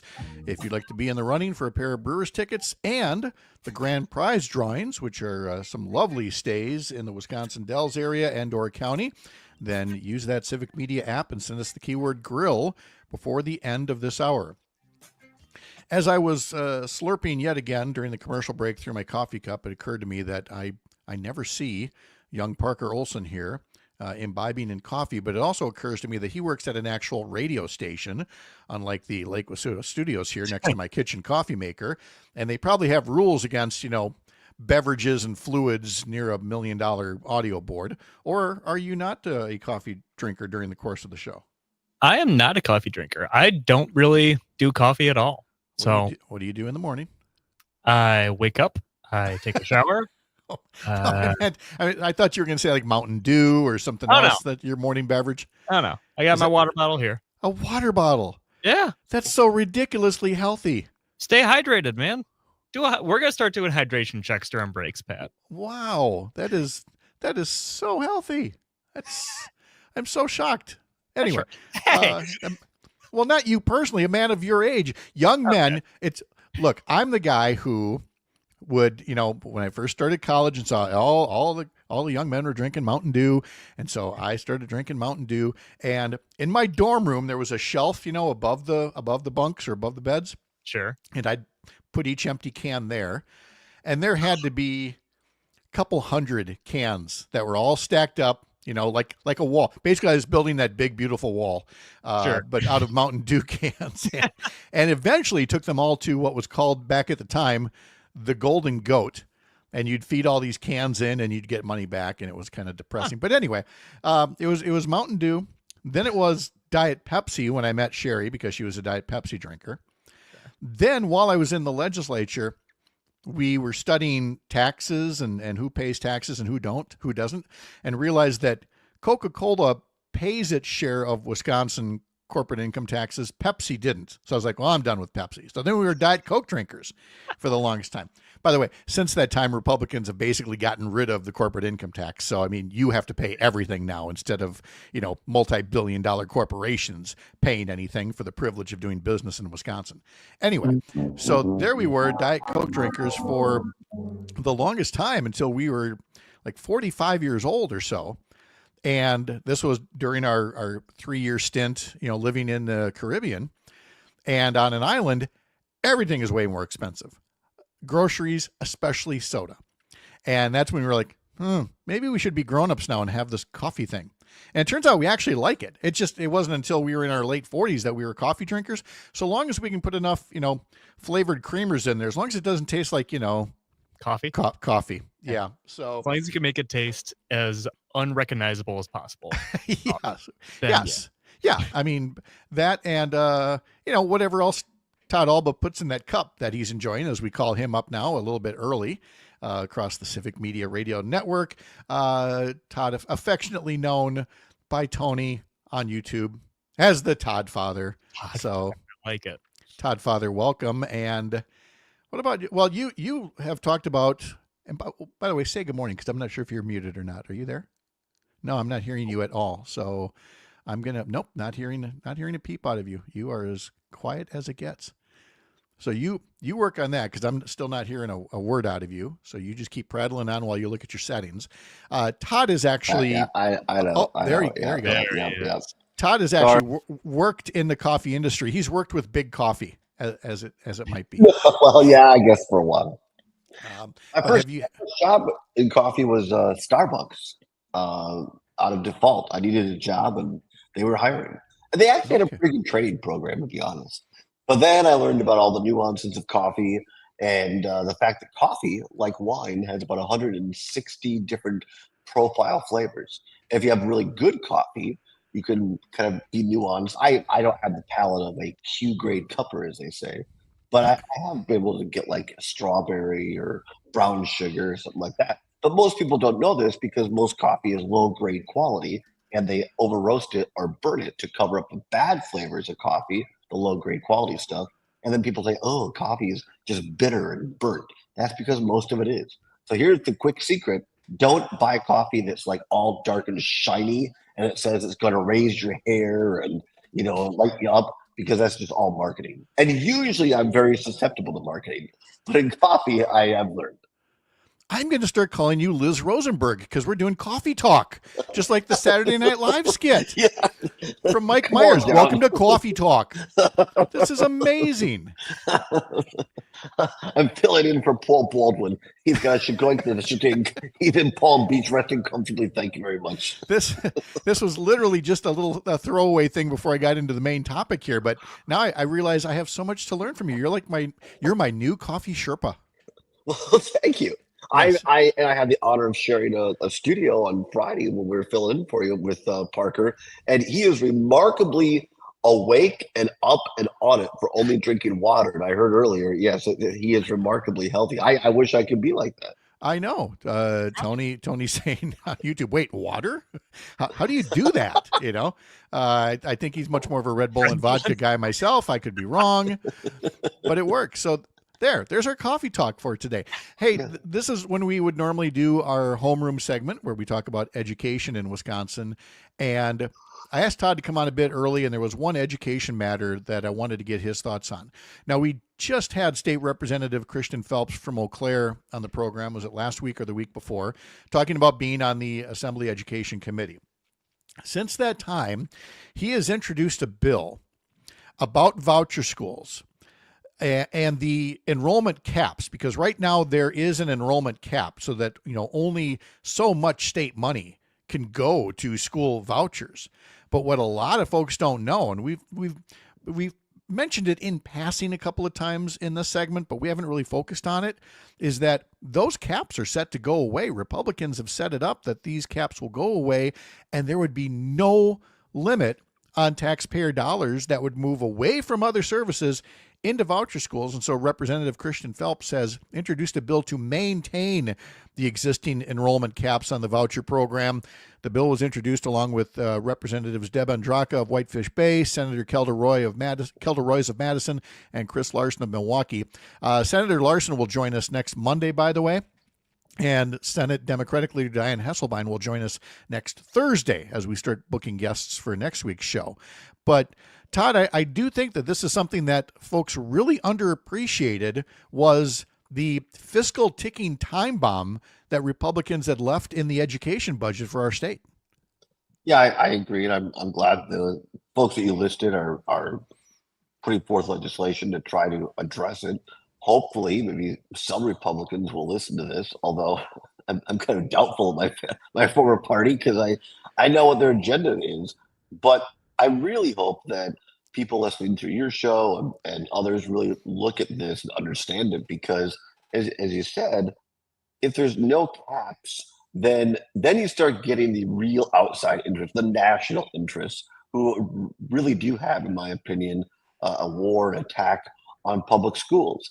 And unfortunately, and it's gotten even worse in the 10, 11 years since I worked in the building, as they say, in the Capitol. And that is, these national interests are now being merged with Christian socialists or Christian social ideas, nationalists, folks. Yeah. Nationalists, thank you. And so they really feel that religious doctrine should be taught in schools. And I just don't think that's the way the country was set up. I don't think that's healthy. Look, if the local Lutheran church or local Catholic church wants to have their own school, a parochial school, that's great. I got nothing against that. I have a lot of friends that went to Catholic parochial school, K through 8. But to have these huge, basically to suggest that a high school the size of one of Eau Claire's public high schools would suddenly become under this, and the enrollment could go way up, and then you have your local school board really doesn't have much of any control over what is taught there. Suddenly now you have kids being taught religious doctrine that might not believe in that at all. So I think Representative Phelps is right. I think he's being fair in that he's not saying we're going to do away with these schools. He's just saying, hey, there's a cap. Let's keep it there. I think that's a good balance between public and private. Absolutely. And the thing is, from a fiscal responsibility standpoint, that you are now seeing in some states where Republicans are saying, ooh, maybe this thing's growing a little too much because it's pulling money away from, roads and healthcare and everything else out there. Now, look, there are others who are happy to do that. They want to see an end to public education overall. But the fiscal irresponsibility of it, to me, really seems to stand out because of what we're seeing in Washington, D.C. right now, with a Trump budget bill that would blow another $3 trillion hole in the deficit. Essentially, between that at the federal level and even considering getting rid of enrollment caps at the state level, I feel like it gives up the game that your former party, which people did see as fiscally responsible once upon a time, is anything but these days. Yeah, and I think I heard you talking to somebody yesterday about this, or no, I guess I can't remember. More coffee, Todd. Somebody on our network was talking yesterday. It was James saying, "I can't believe I'm finding myself agreeing with Rand Paul of all people more often." And you do have a couple of folks like Rand Paul, maybe not all for the right reasons, but they bring up this point exactly what you said. That look, there's nothing conservative, traditionally conservative politically, about some of these things in this reconciliation bill. Amongst them, of course, as you said, education. And you say it, you do such a great job on this show highlighting public education. I think this is just another call for everyone listening this morning. If you care about your local public school, call your state representative, call your state senator. And you know this, Pat, as a former legislator, I'm keenly aware as a former legislative flack. When you get a call from half a state away from outside your district, if you're not busy, you'll probably take the call and be polite about it. But that call's not going to your boss. That your boss isn't going to really care about that call. It's the people that they represent. So call your local, whoever your state representative is, whoever your state senator. Say, look, I care about public schools. I'm on board with this bill being authored by Representative Phelps, and I think we should keep a balance. And that does matter. It does matter. And it really is just a sense of calling up your legislator and saying to the staff person, and saying it very nicely, that you're sick of these referendums, and that you now understand the reason that there's endless referendums is that Republican legislators have been underfunding schools compared to the rate of inflation for 16 years. So what are you doing lifting the caps and sending even more money to private religious schools when you're underfunding the public schools and forcing endless referendums? It's that concise. It's that easy to understand. If you're sick of the referendums, then you have to understand the underfunding and how it would be made much worse if even more money is shifted to voucher schools. And that's why Representative Phelps has introduced this bill. And I'm sure we will be talking about that with him in the near future, along with Senator Larson, like I said, who's going to be joining us next Monday. Hey, a quick reminder here that you can follow what my team is doing over at Up North News. Just head to upnorthnewswi.com. You can follow us on our newsletters, through social media, through our website, and, of course, mornings right here on the Civic Media Radio Network. I'm Pat Kreitlow.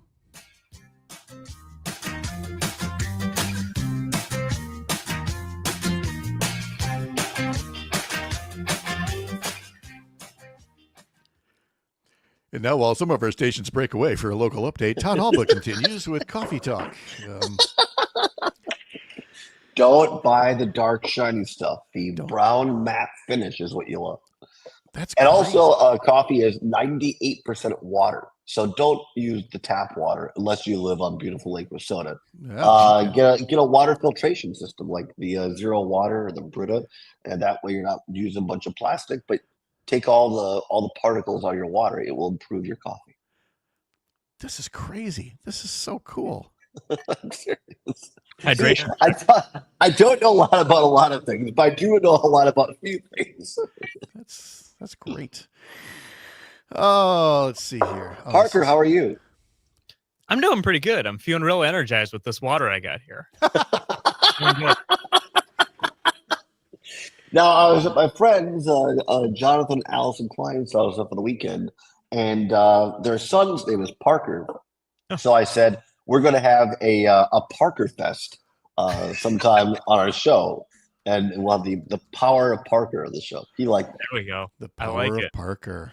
I do want to have him on the show though, because he and his buddy, they're going to be freshmen in high school, and they're starting a little summer business, going around and power washing people's garbage cans. And so I said, what a great entrepreneurial spirit. And they're not sitting around on their screens. They're getting their butts out and doing something. It's a really cool idea. You know what I was doing when I was about to start high school? Well, what's that? Sitting around on screens. And look, you turned out fine. Yeah. Yeah, you're working in radio now. How bad? Yeah, how terrible. How long is this going to take? Good work out of you. Okay. Oh man. Let's see. What do you got going on here? Let's take a look at that content calendar. Oh, it's Kreitlow and Trigby. Well, okay. We got Kreitlow and Trigby on today, and fun and games had by all. That's it. You got nobody else today? No, that's all. Well, we got what's worse now. Look. I'm not casting stones here. I had to reach out for Todd Alba to come join me at 7:30. So, he really had to scrape the bottom of the barrel. Look, I understand the situation that you're in. That's hilarious. Now look at that, Parker. You would have no idea that mere feet from where Kreitlow is sitting, to his right, your left, there is a team of house servants preparing him a 4-course breakfast in the kitchen. Yeah, and it's all got coffee laced in it. Yeah, coffee. Yeah. He has a literal buffet after he gets off the air. It's fantastic. I have made a literal buffet for breakfast guests before, and I bet you have, Mr. Alba. You're gonna have to do that sometime. All right.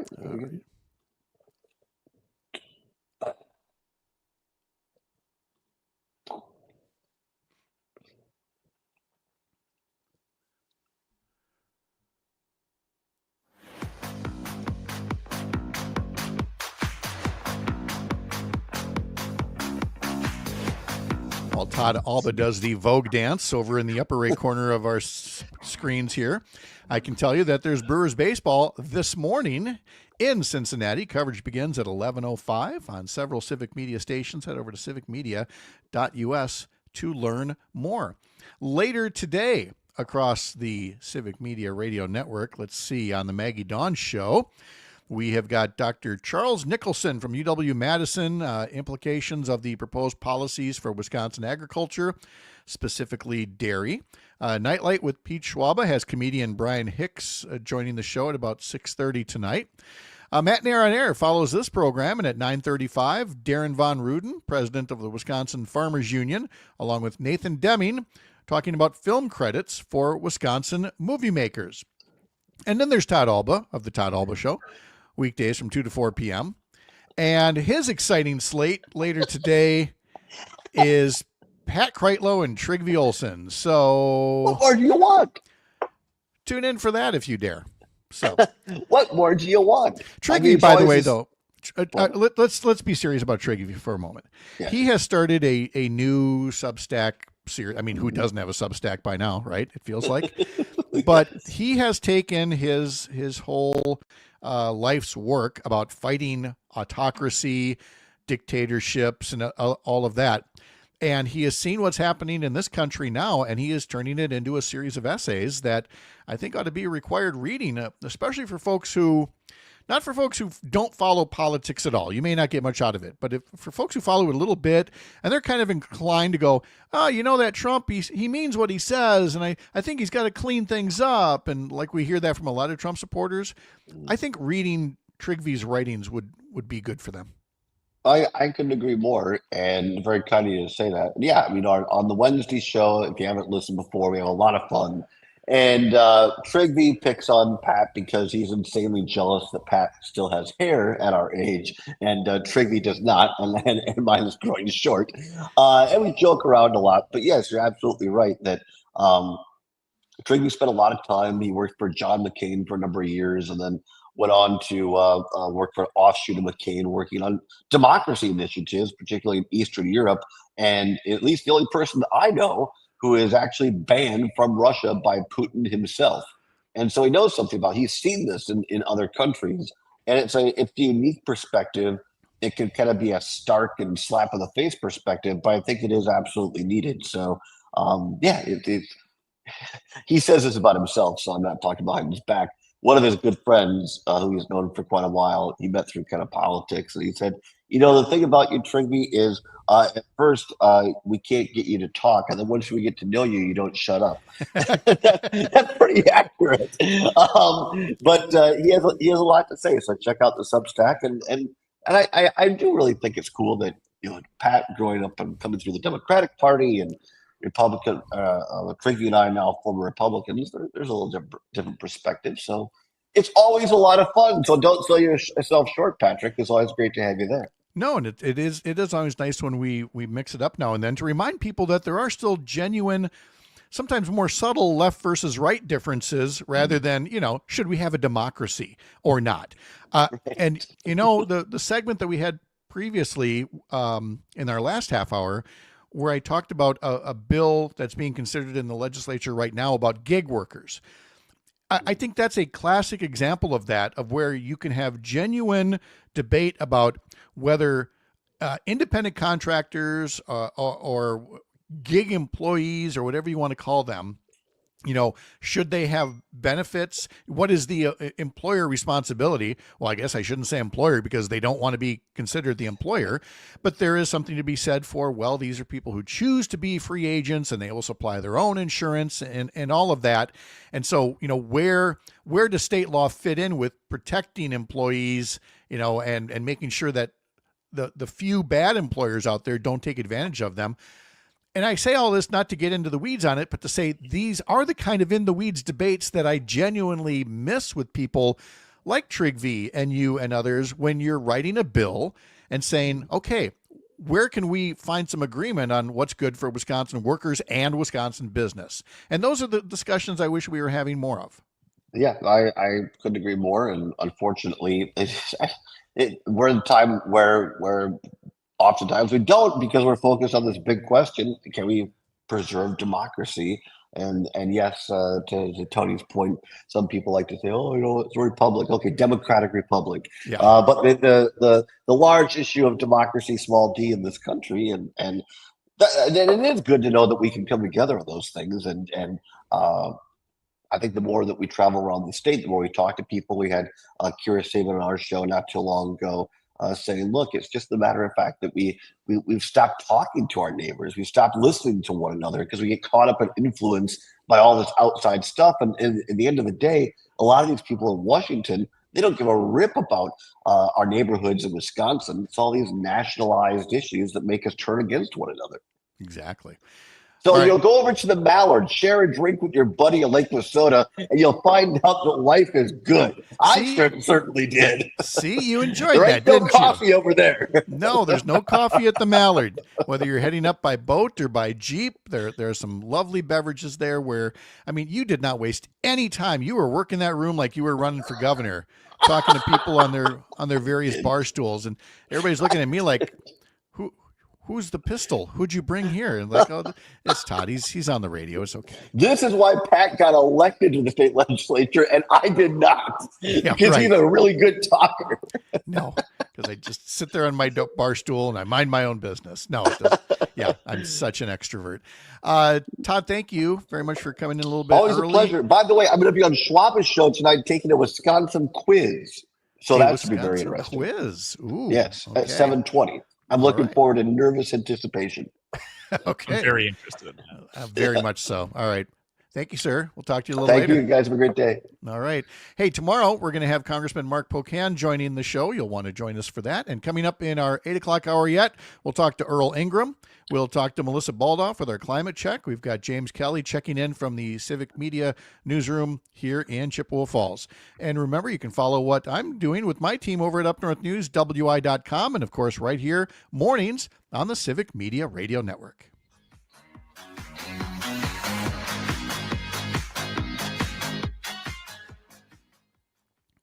Ba-do, ba-do-do.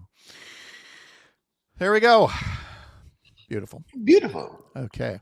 Sheesh, we could have done so much more with coffee, and I still want to get to that power washing the garbage cans. Right? Yeah. Make a note for that later, Breaking too. news. That is such an awesome idea because I dread that every spring. It's like, oh, God, I know, right? I got to do it, Yeah, Somebody else guys are wants onto to do it. something. I'll give them a nickel for that. I suppose do the kids these days, what do they get, a quarter for work like that? I think Parker said it was like $15 for one or 25 for two or something like that. I don't know. $25. Wow. Of course, I think payphones should only cost a dime. But I still think there should be payphones. So what do I know? Where are you finding a payphone? You barely knew what a rotary phone was yesterday, young whippersnapper. I knew. Settle down. I knew. I like, it's like you turn the thing. It's like, yeah, you spin the whole phone, and you just shout at it, and eventually the person comes on the line. No, this was great yesterday. I wish you could have seen his face. Go back and look at the tape that he knew what a rotary phone is. But when I mentioned 8-track tapes, nothing. Just nothing. Yep. I was like, it's similar to a cassette, right? I was like, nah. Kind of a big cassette. Yeah, it was fun. You were talking about VHS today, though. I had a VHS player. We used to watch movies on that. There you go. All right. Back when we started in radio, Parker, the commercials were on something called carts, which were basically 8-track tapes, and you put them in and punch a button. I love this because now I got so much to talk to Earl about. We're just talking about early radio after this. So my next segment just writes itself. All right, thanks you guys. Right. We'll see Have a good day. this afternoon. Yep. All right. Yep. Bye. Bye-bye. Have a good one. All right. Earl, I see you there. I'll be back in just a bit.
Okay, there's Earl. Hey, Earl, good morning. How are you?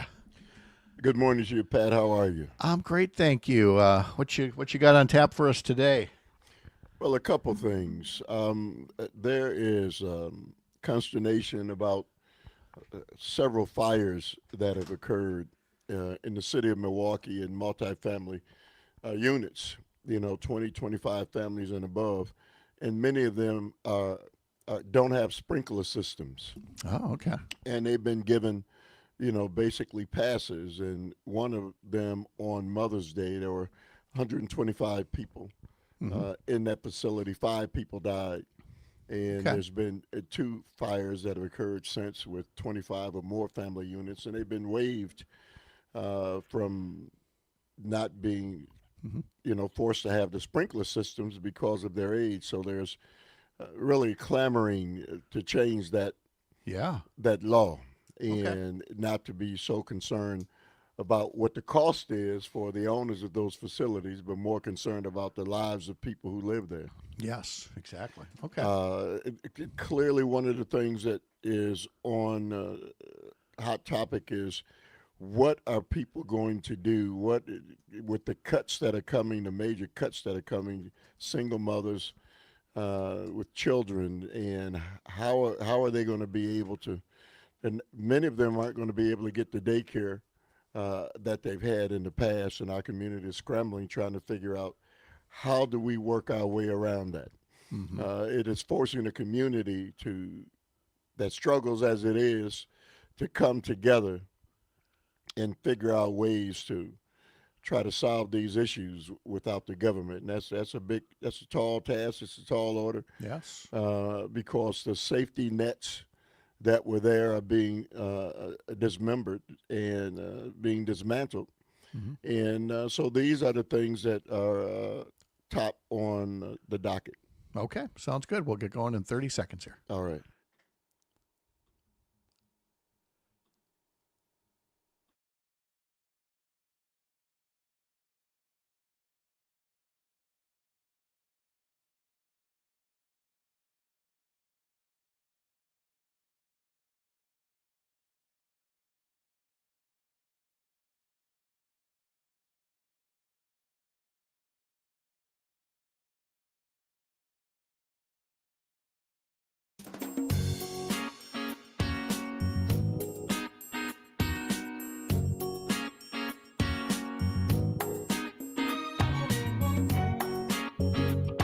Live across Wisconsin on Civic Media, you're listening to Mornings with Pat Kreitlow, powered by Up North News. Now, from our Lake Wissota studio, here is the founding editor of Up North News, Pat Kreitlow. And good morning, 8:06. Nice to have you back here up north on this Wednesday morning, June 4th. Parker Olson is at Madison Studio 2A, and Earl Ingram will join us in just a sec here as well on another day that is still a little smoky, a little hazy, but more sunshine, thankfully. Upper 70s for by and large today across the state. And hopefully we'll get to check in tomorrow with meteorologist Brittany Merlot and learn more about the forecast. A reminder to sign up for the Up North News Daily Newsletter. Get that at upnorthnewswi.com. Click subscribe in the top banner. You can subscribe to the weekday morning edition, the Sunday morning edition that I put together on Wisconsin politics, and our new weekly Saturday edition dedicated to some of the good news and features behind Wisconsin sports. All of that and much more you can find at our website, upnorthnewswi.com. Always nice here now on these Wednesday mornings at this point to welcome in Earl Ingram to the program and check in on some of the stories that he's following in the southeastern part of the state. We'll talk to James Kelly later about stories he's following in the northwestern part of the state. Earl, good morning. How are you? I'm doing fine. How are you, Pat? I'm great, thanks. I was talking to Todd Alba last segment, and then we were talking during the news break, and we were explaining to young Parker Olson here how radio stations used to work back in the day, and we got to talking about carts, and which we were talking about 8-track players, and Parker yesterday didn't really know what an 8-track player was. We had to explain it to him, and we had the commercial carts that were like that, and Earl, your radio career, like mine, stretches back to ancient times. And was there either a piece of equipment or something that you did back when you first started that you look back now and you go, I can't believe we had to do that back in the day? Well, I have to tell you, Pat, I'm kind of a recent guy to radio. Yes, you are. Yes, I've only been in radio about 18 years. Mm-hmm.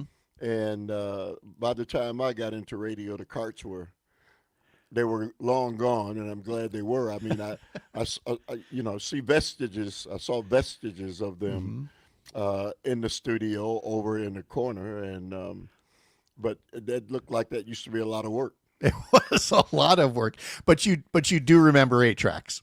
Oh, absolutely. But I also tell you that there used to be a lot of bodies that worked in radio stations. Yes. And, that has been erased. And the people who've been around a long time would tell me about the stories about how many different people worked in radio and just in one studio. And by the time I got there, most of that had been erased. Oh yeah, it was such a different era, and I love reading up about it on some of the old legacy stations and what all was involved in. And from our station down in Racine, I mean that is your classic old timey radio studio. You can completely tell how there were people that worked in this room, this control room versus this room versus that room. They used to have the heavy curtains there to dampen the sound because there might be live bands inside, and I really get a kick out of that.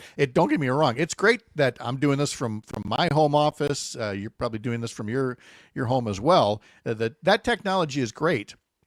But there's definitely something missed back when it was much more of a collaborative effort. So I would say to you that I concur, because I remember again when I first got into it, Willie Davis, the former Green Bay Packer Hall of Famer, was the guy who owned the radio stations, and just the activities, being around all those people, like a different family. I kind of grew used to that, and kind of miss that. Yes. Oh, the camaraderie of a radio station and a newsroom. There's just really there is nothing else like it. Hey, I wanted to ask you about some stories that you're following, and one of them is especially troubling, quite frankly, and it is the ongoing rash of fires in apartment buildings in your area. Multifamily housing, and it brings back memories of my time in the legislature, again, going back, but that just tells you how long we've been talking about this whole notion of these older buildings not being required to retrofit with sprinkler systems, something that you would need now. But I know from being inside that building in Madison that there's all kinds of pressure all the time not to make these old buildings as safe as they could be. I get frustrated because we're supposedly in a representative government, which means we can't petition the government individually, but we have to elect people who will carry our burdens and do the things necessary to protect the people. But at 70 years of age, I know that that's not the case, and it didn't just get to be that way. And so when you have people who you elect who are supposed to look out for the well-being of you and your loved ones, and they're more concerned about the lobbyists and the people who have the money. And this all came to a head on Mother's Day here in Milwaukee when 125 family unit caught fire. Some say it was somebody set it afire. But 5 people died in that unit, 125 family unit with no sprinklers, and they were waived because the building was old. Well, there have since been several other fires in 25 family units and above, no sprinklers. So the chief of police, Aaron Lipsky, is really beside himself, and he's demanding change. That change can only come in Madison. And this is not a Milwaukee problem. This is a problem across the state and probably across the nation, where older buildings don't have to meet those codes. And I would say, if you own those buildings, you should figure out a way to pay for having those sprinklers put into your buildings. You're not a pauper if you own buildings that have 125 families in them. No, absolutely not. In a Milwaukee Journal Sentinel article from Gina Lee Castro, the headline says, "We need not just affordable housing, we need survivable housing as Milwaukee reconsiders sprinkler requirements after a fatal fire." Her story says, presently buildings built before 1974, no matter how many units they have, aren't required to have a sprinkler system. And so folks might be saying, well, wait a minute, isn't there some degree of local control? Can't a local government take care of this? No, because the story goes on to say that a state law signed by Governor Scott Walker 12 years ago, Act 270 it's called, prevents Milwaukee from requiring sprinklers in older buildings. The law stripped Milwaukee and all local governments of their ability to adopt municipal ordinances that are more restrictive than state law, according to City Attorney Evan Goyke, who also served in the legislature. And Earl, if there's one thing we know about the Wisconsin legislature, not just the Republican control over these past 14 years, but there are a lot of landlords amongst those legislators who did things like this law that Scott Walker signed that removed local control. You know, the hypocrisy in it is we talk about democracy. We talk about what it is and the importance of it. but the longer I live, the more I look into it, the more I really shake my head. Because when you look, when you look underneath the garment, you're going to find something that is really not appealing and appetizing. And I think that part of this is that if the American people, especially, living in Milwaukee is all my life, and being from Wisconsin and knowing these things and these arrows that have been shot at my community, it's more than frustrating. And to be honest with you, Pat, I don't see an end to it. But again, this is not an issue that's a Milwaukee issue. It's an issue across the state and probably across the nation, where elected officials have chosen to support those with money, and the lives of those who basically are the average citizens come second. I was looking at just clicking through some links in the story here, and it takes us to a 2019 story about the number of legislators who double as landlords and pass bills that undermine renters' rights. It notes, and again, this is from 2019, it noted that Assembly Speaker Robin Vos is a college town landlord with 23 properties, back then worth nearly $4 million. And has done things like speed up the eviction process, eliminate some tenant legal defenses, limit the power of cities to police landlords, and cap fees that are tied to building code violations. None of these things will ever come up during legislative campaigns because they're always on the bigger issues, healthcare, crime, whatever. You don't see ads about, a legislature of landlords. And as a result, you see these terrible tragedies about buildings that aren't retrofitted with sprinklers. But it seems to me after all these years, this might actually be an issue that's going to resonate with more people, again, not just in Milwaukee, but in any town that has old apartment buildings going, wait a minute, I don't think these guys are looking out for me.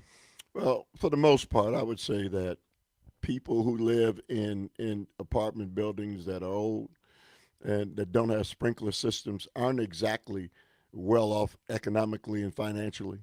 And so who speaks for them? My argument has always been a vote is a vote is a vote. And whether or not you're a person who struggles economically or whether or not you're a wealthy person, the representation should be the same. But you just pointed out a prime example why it's not the same. And we've got to do everything within our power to educate people, to understand what the real issues are in these campaigns.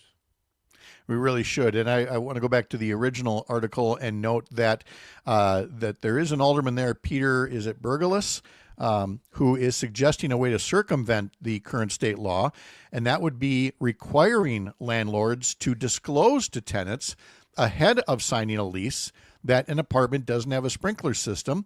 And Goike said that he supports the idea and is going to do some research to see if Act 270 could restrict that. So again, it's not the same as requiring a retrofit, but I mean, it's a positive step at least to notify somebody that, hey, you're about to sign a lease of a place that's old and does not have sprinklers. I guess I would say if you talk to the families of the 5 people who lost their lives on Mother's Day and all of those who in the past who also lost their lives, they would look at this in a much more urgent manner than those of us who have not suffered that consequence. Yeah, there are definitely baby steps would not get it done at this point. Earl Ingram is with us here on these mornings across the Civic Media Radio Network, where it's a Wednesday morning.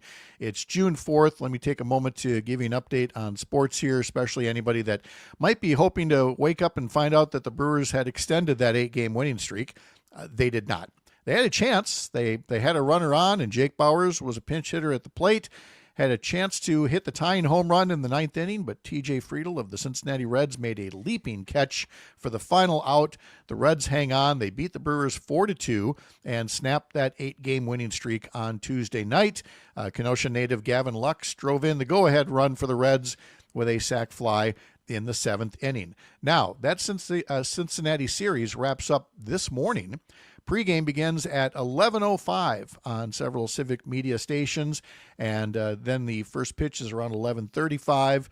The Brewers are then off tomorrow, traveling back home to take on the San Diego Padres at American Family Field. From the heart of America's up north, live from Lake Wissota, thanks for making this the place to spend part of your mornings. I'm Pat Kreitlow. This is the Civic Media Radio Network.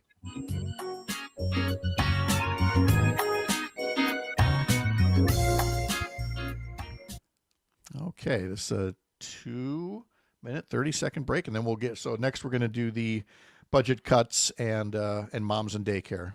All right? All right. Cool beans. All right, thanks, Earl.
Coming up in 30 minutes, we'll talk to James Kelly, who's following news for Civic Media in the northwestern part of the state.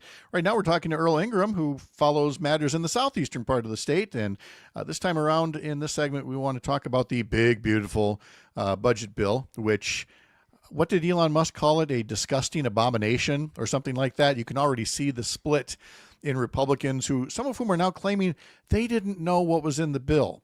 I don't know that I necessarily believe that, Earl, because I think that all along they might have said they didn't know about this provision or that provision, but they certainly knew about the pain. And you're talking to people, down there in your neck of the woods who are going to experience some real pain trying to raise a family. Well, it's unfortunate we live in a time and in a society. I've been married for 43 years. My parents were married for 66 years. There was a time in this society when marriage was the order of the day. It's not as much anymore, and so women find themselves raising children alone. And so the burden on them raising children alone is tremendous. And so we had a society that used to be concerned about that and would do things to help and make sure that children were, number one, fed and clothed, and that was the order of the day. But with the, Donald Trump and Republicans' policies that are coming down the pike, cutting programs that were there and safety nets that were there to make sure that American children got a fair shot in life, those things are being wiped away as quickly as you wipe away a tear. And so it's not just, again, in our community. This is happening all over this nation.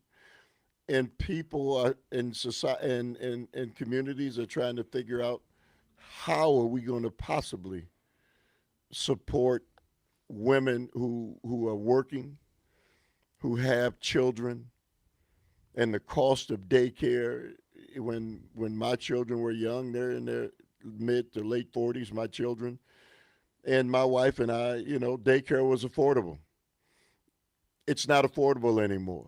And so even if you're middle class and you've got two children, you can almost look at it, $2,000 a month cost for daycare. And so it's not affordable. So what do we do? Do we just then tell women they stop working, take care of the children? Then the question becomes, how can they house, who's going to house them? How are they going to be able to become independent? So this is coming down the pike. It's fast track. We know it, and it's alarming. The state itself can't carry the cost of that. Neither can the city. It's always been something that the federal government knew was the price to pay for being in a society. And with Donald Trump, and these laws that Republicans are putting in place, they're wiping that away. Well, and we've always known, the ounce of prevention is better than the pound of cure, and that includes good daycare, what it does for young children and their education, or investing in education as opposed to prisons, or investing in health care coverage rather than waiting for them to get very sick and needing more expensive care, or job training as opposed to paying, unemployment benefits. None of this is new, and yet you still have at the state level people like Robin Vos describing these kinds of benefits for childcare and healthcare as welfare. And at the congressional level, you have people like Derek Van Orden and others who are just straight up accusing people of lying if they describe what's happening here as a cut to benefits, which is nothing more than gaslighting, Earl. There's not $800 million worth of Medicaid fraud that they keep saying is going to be cut. So of course it's going to affect real people in your communities and mine. I would ask the question, Robin Vos, Derek Van Orden, and people of that ilk continue to get elected. And so they would not be in the positions to do the harm that they're doing if people didn't vote for them. So the only solution to this is you're not going to change the hearts of Robin Vos and Derek Van Orden and people of that ilk. You're going to have to replace them with people who are concerned and people who have the best interests of the citizens and of the state of Wisconsin. And so I appeal to people in the state. Look at the people you're electing and don't go by what they say. Take a look at what they've been doing, and then maybe we can start bringing an end to this monstrous way of treating people in this society. Honestly, if people only focused in politics on moms, and we love to talk about motherhood and that we want to take care of our moms, well, then if you do, you would expand Medicaid coverage for new moms from 60 days postpartum to a year. You would help moms if you made daycare affordable. You would help moms if you made it so that they could send their kids to safe schools. You would help moms if they could, get the job training they need to join the economy rather than, depending on assistance to stay home. Not that there's anything wrong with you or me, Earl. We're good. We're good dads. We're good guys. But honestly, if they just put the focus on the moms, I think we'd all be in a better place. Well, I guess that's his last thing quickly. The only way we can make that happen is to elect people who see it that way. Mm-hmm. Right? Without a doubt. Yeah. Just focus on the moms, boys and girls, if nothing else. Earl Ingram, always love these conversations. Thank you. I hope you have a great day, and I'll look forward to chatting with you next week. You as well. All right. Thank you, sir. Coming up next, we're going to talk to Melissa Boldoff, our weekly climate check, and the things that were done to improve job creation under the Biden administration have mostly benefited Republican-led districts. So no surprise that a lot of those clean energy jobs that Trump is talking about cutting, some Republicans are getting a little nervous about that. we'll discuss that coming up next. You're Up North.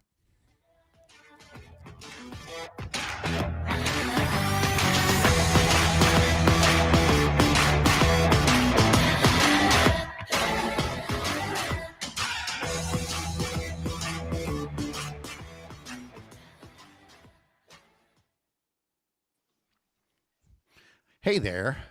Hello. How are you? I'm good. How are you? I'm good. Haven't had time to send you links here, but I've been having a lot of fun with that lead story in the New York Times of all the Republicans going, I didn't know what was in the bill when I voted for it. Oh, I know. Yeah. So we'll do a little bit of that. Okay. And let's see what else. So yeah, we'll probably with a focus on the clean energy jobs are out there. What is this now? I'm looking at the New York Times. Electricity prices are surging. The GOP mega bill could push them higher. Have you seen this one? I'm seeing it now. Yeah. Okay. All right. So we got that going on. Let's see. Tariffs.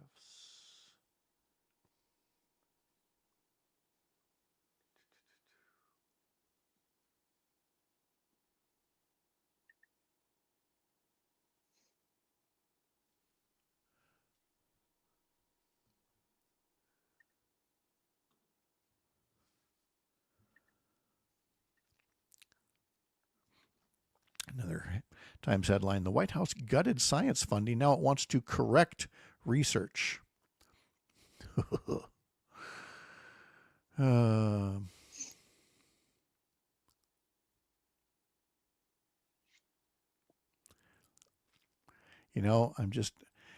remember how early on we were talking about the maps being gerrymandered and nobody, especially in the media, wanted to talk about, use the word gerrymandering, I mean, we are, as I'm looking at this one about, disciplining people who disagree with Trump's scientific standards.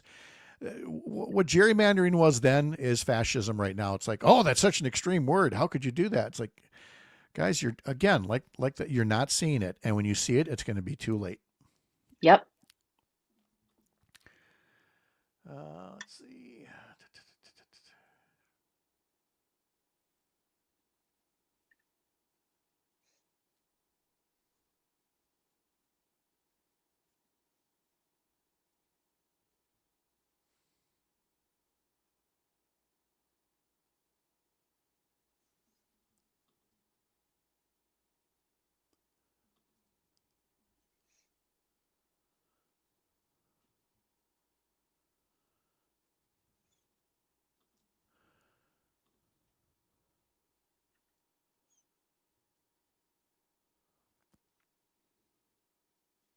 Oh, that's right. Who was it? Was it Kohler?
Oh yeah, the guy who said he didn't know what hurricane season was. Oh God. I'm sorry, what? Yeah, right. Well, Melissa, I know what we're starting with. Oh my God. All right. 40 seconds.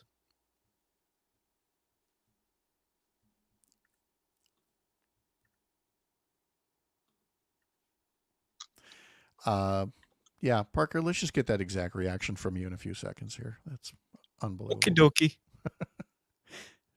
Here, I'll even go on camera for it. Ooh, look at that. All right.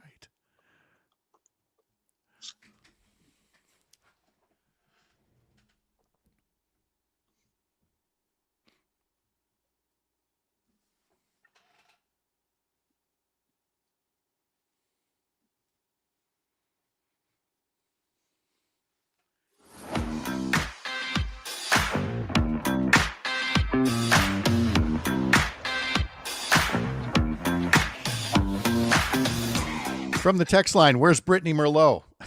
A very simple answer. She's under the weather, no pun intended. Hoping to have her back tomorrow to give us a forecast for the rest of the week. It's a Wednesday morning. It's June 4th. All right, time to visit with Melissa Baldoff as we talk climate issues. And Melissa, nice to have you here.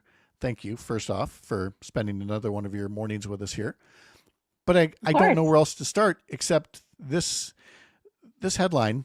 Acting FEMA chief told staff he didn't know about U.S. hurricane seasons. What? It was FEMA. What?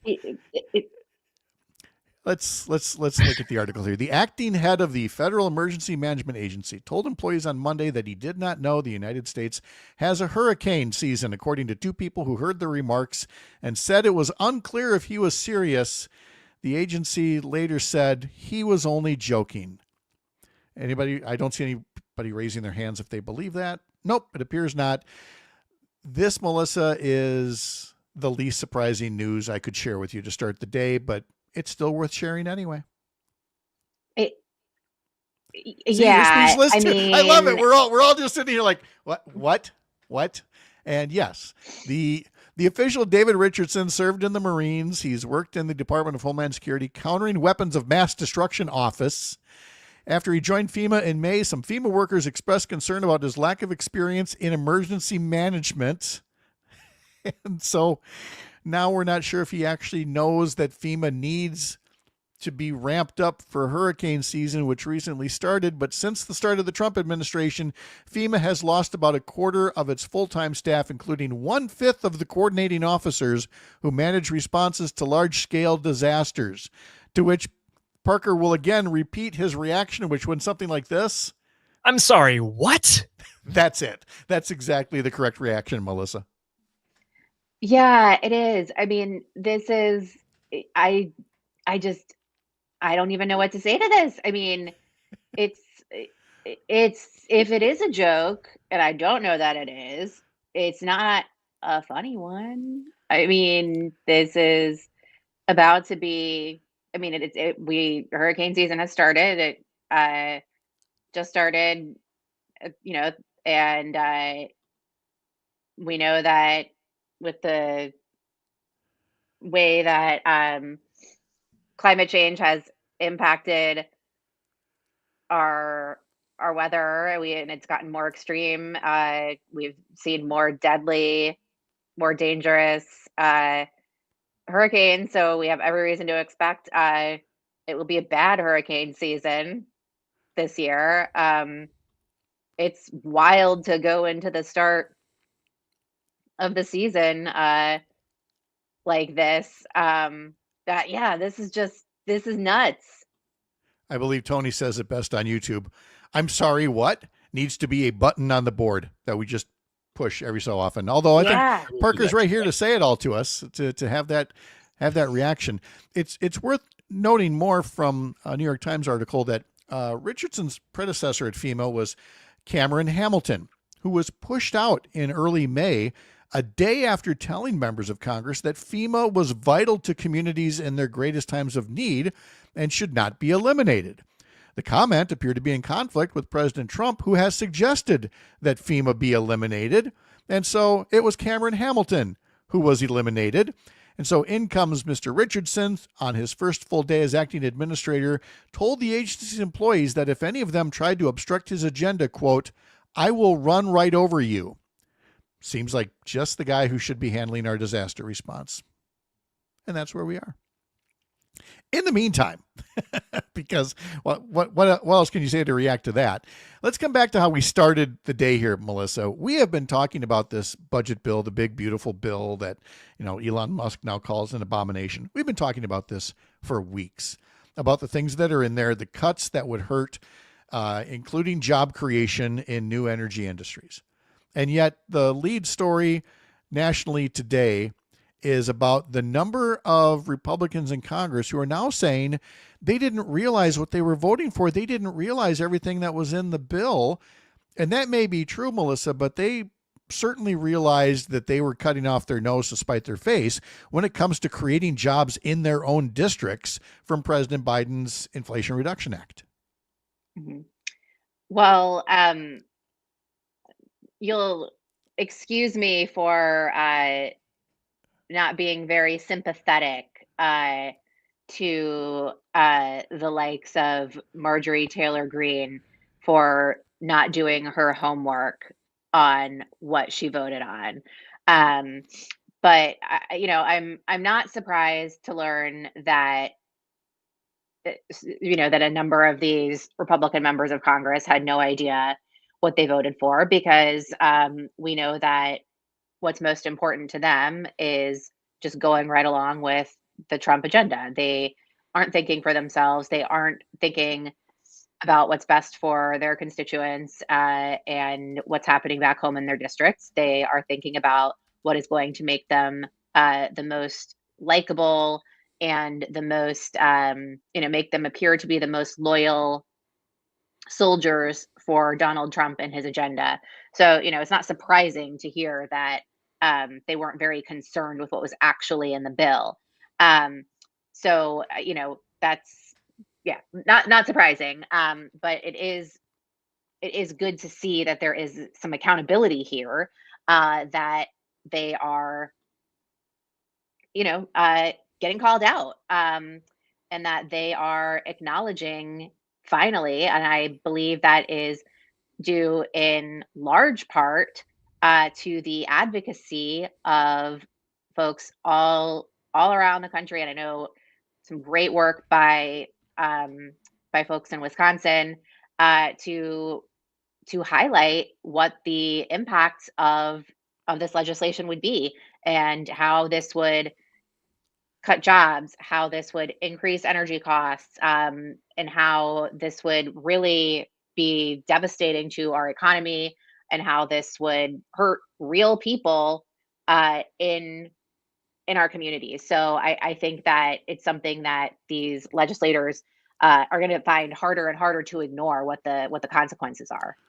I don't have the latest Wisconsin facts and figures at my fingertips here, but I am seeing some examples out of Tennessee where the Inflation Reduction Act, which, by the way, features more than $300 billion worth of clean energy initiatives.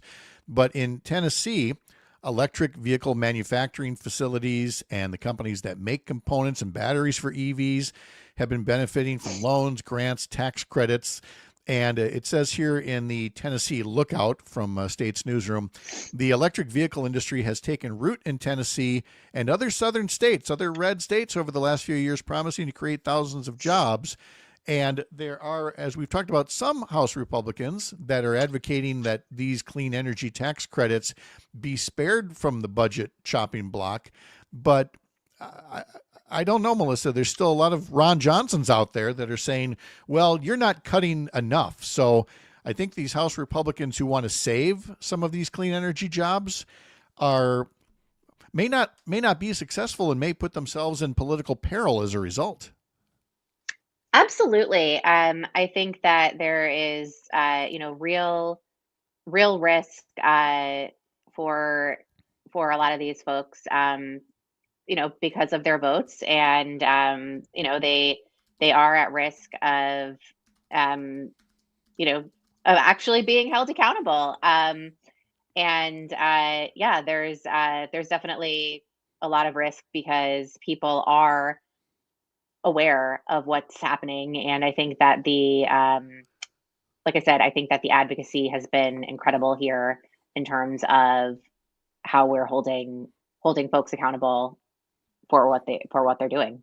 I know we did talk about the Wisconsin impact sometime back, and I recall now a Wisconsin Public Radio story that talked about how the Inflation Reduction Act could boost clean energy jobs up to the level of 73,000.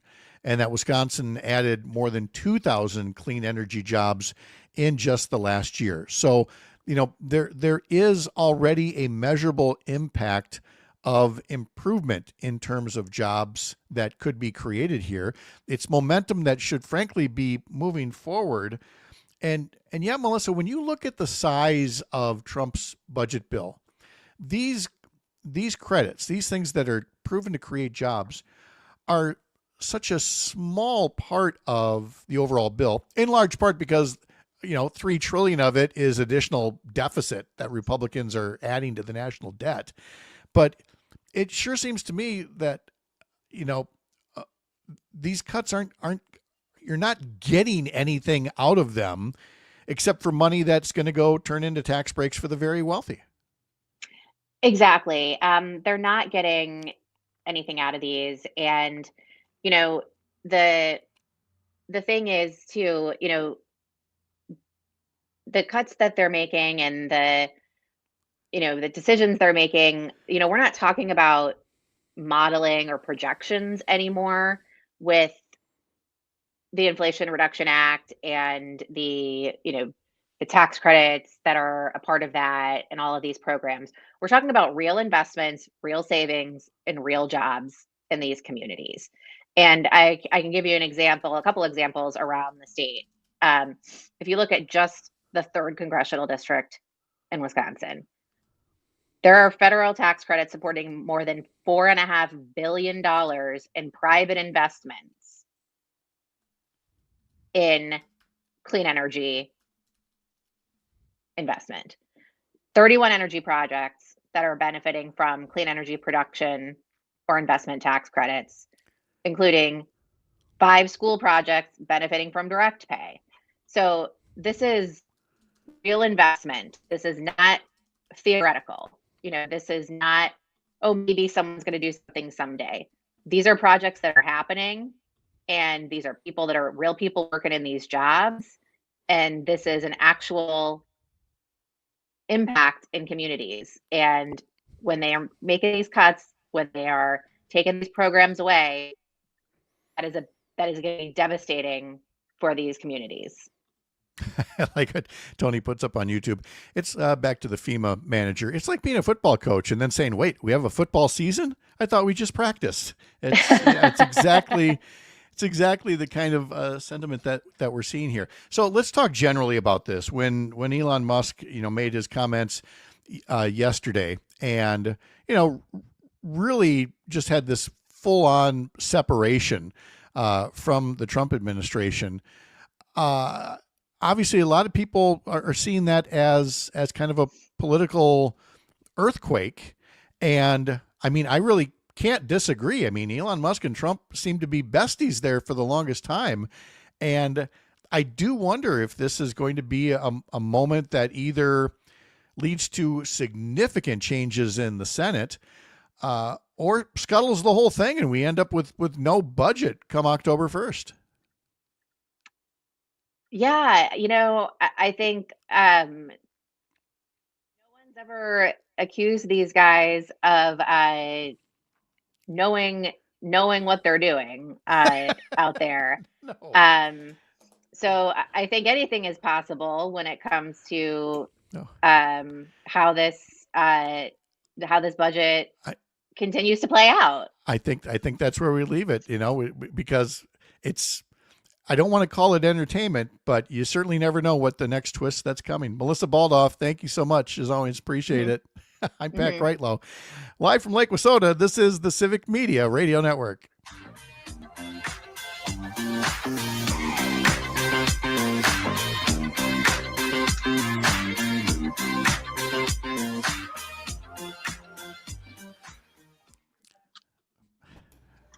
I thought, Parker, we are going to have to keep that reaction. I'm sorry, what? Maybe, Melissa, we might have to rename the segment. I'm sorry, what? Sorry, what? Yeah. Sorry, what? No, I will definitely pull that soundbite and put it onto the board. Yeah. No, we just need you there. Just every so often, you just pop your camera You up. want it live? Yeah, just pop your camera up and go, I'm sorry, what? And then pop back out, and we'll react to it. Anyway, I'll have some more and better stories next week here. I was just still. Do you still need me, or am I? Nope, I've got James here coming up next, so you are free and I will come up with a better outline for next week. Hey, that was so fun. All right. Thanks, Melissa. See you later. All right, James, let's see. I got your stuff here somewhere. Oh, yep, right there in front of me. Okay, good. Good morning. That could be your own version of Jane and Greg's This Shouldn't Be a Thing. I'm sorry, what? I'm sorry, what now? Yeah, exactly. All right, a little over 2 minutes. Anything else on your list since then? Are we good? Those are the big things. All right, sounds good. All right, I'll be back in just a bit.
All right, it's 8:52 now. We're joined by James Kelly, Civic Media reporter up in Chippewa Falls. And James, how are you?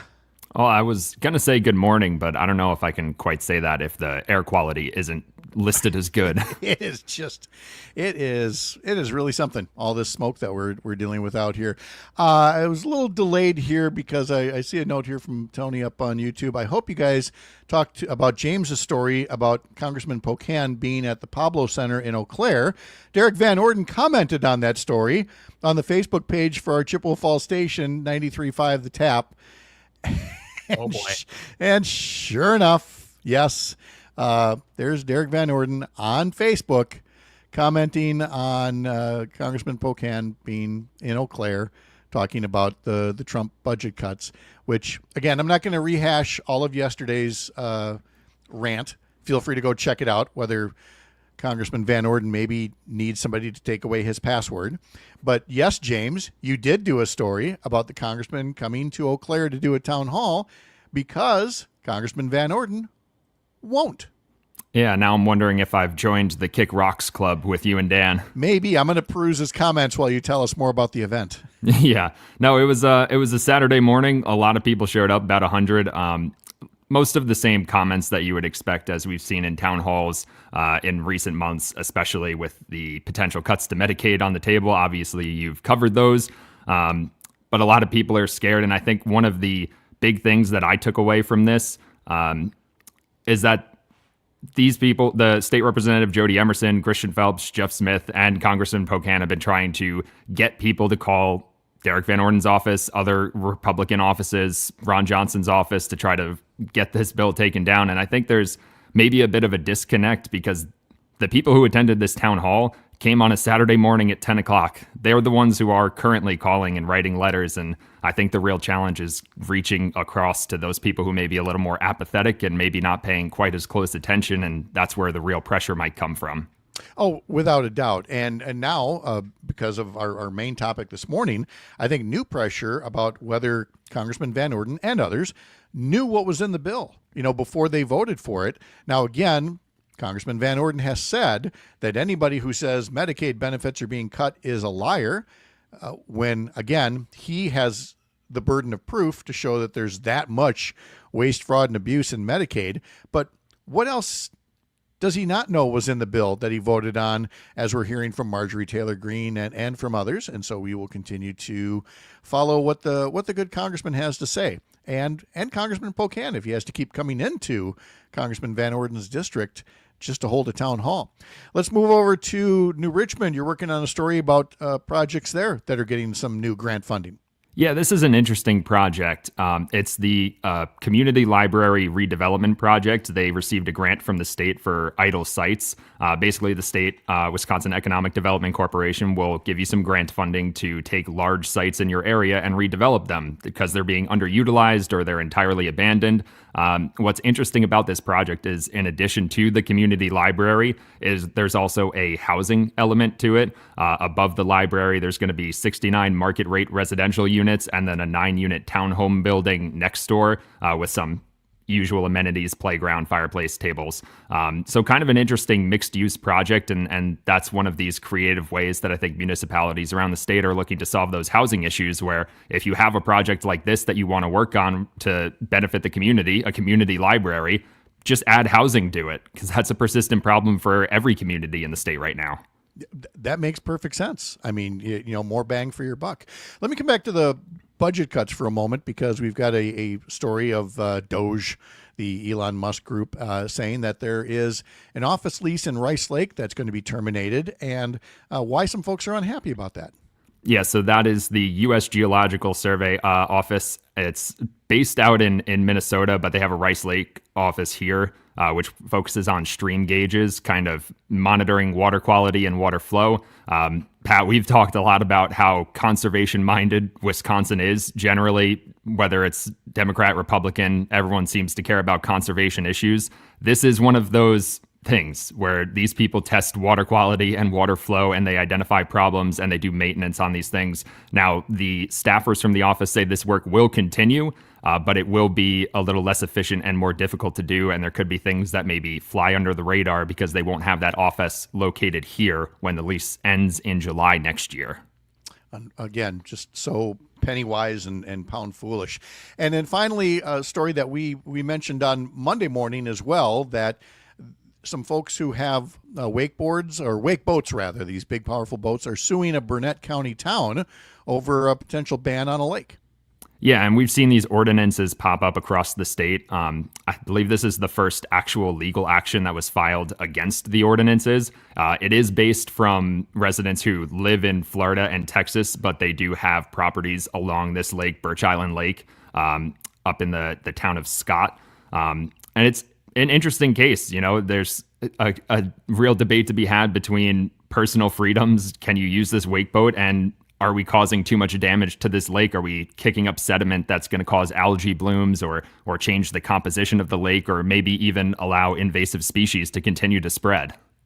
Exactly. And that's why we talked about the need for the legislature to get involved, so that you don't have a checkerboard of rules all over the state, or a legislature that should let local control stand and let each locality decide what is best for their lake. So that is a debate that needs to be had in Madison. James Kelly, reporter for Civic Media in Chippewa Falls. Thank you, sir. Appreciate it.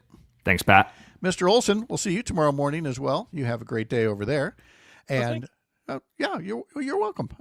Tomorrow on the program, Congressman Mark Pocan, along with Joe Zepecki, Chad Holmes, Sean O'Malley, talking about money and the markets. Coming up next is Matt and Air on Air here across the Civic Media Radio Network. And remember, later on today, more keywords, more chances to win in the Scotty Summer Text to Win giveaway.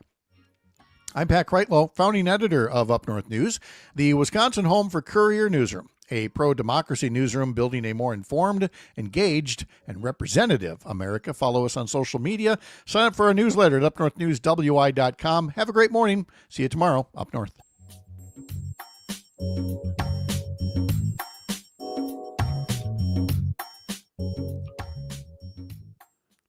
And there we go. All right, live streamers, we'll see you tomorrow. And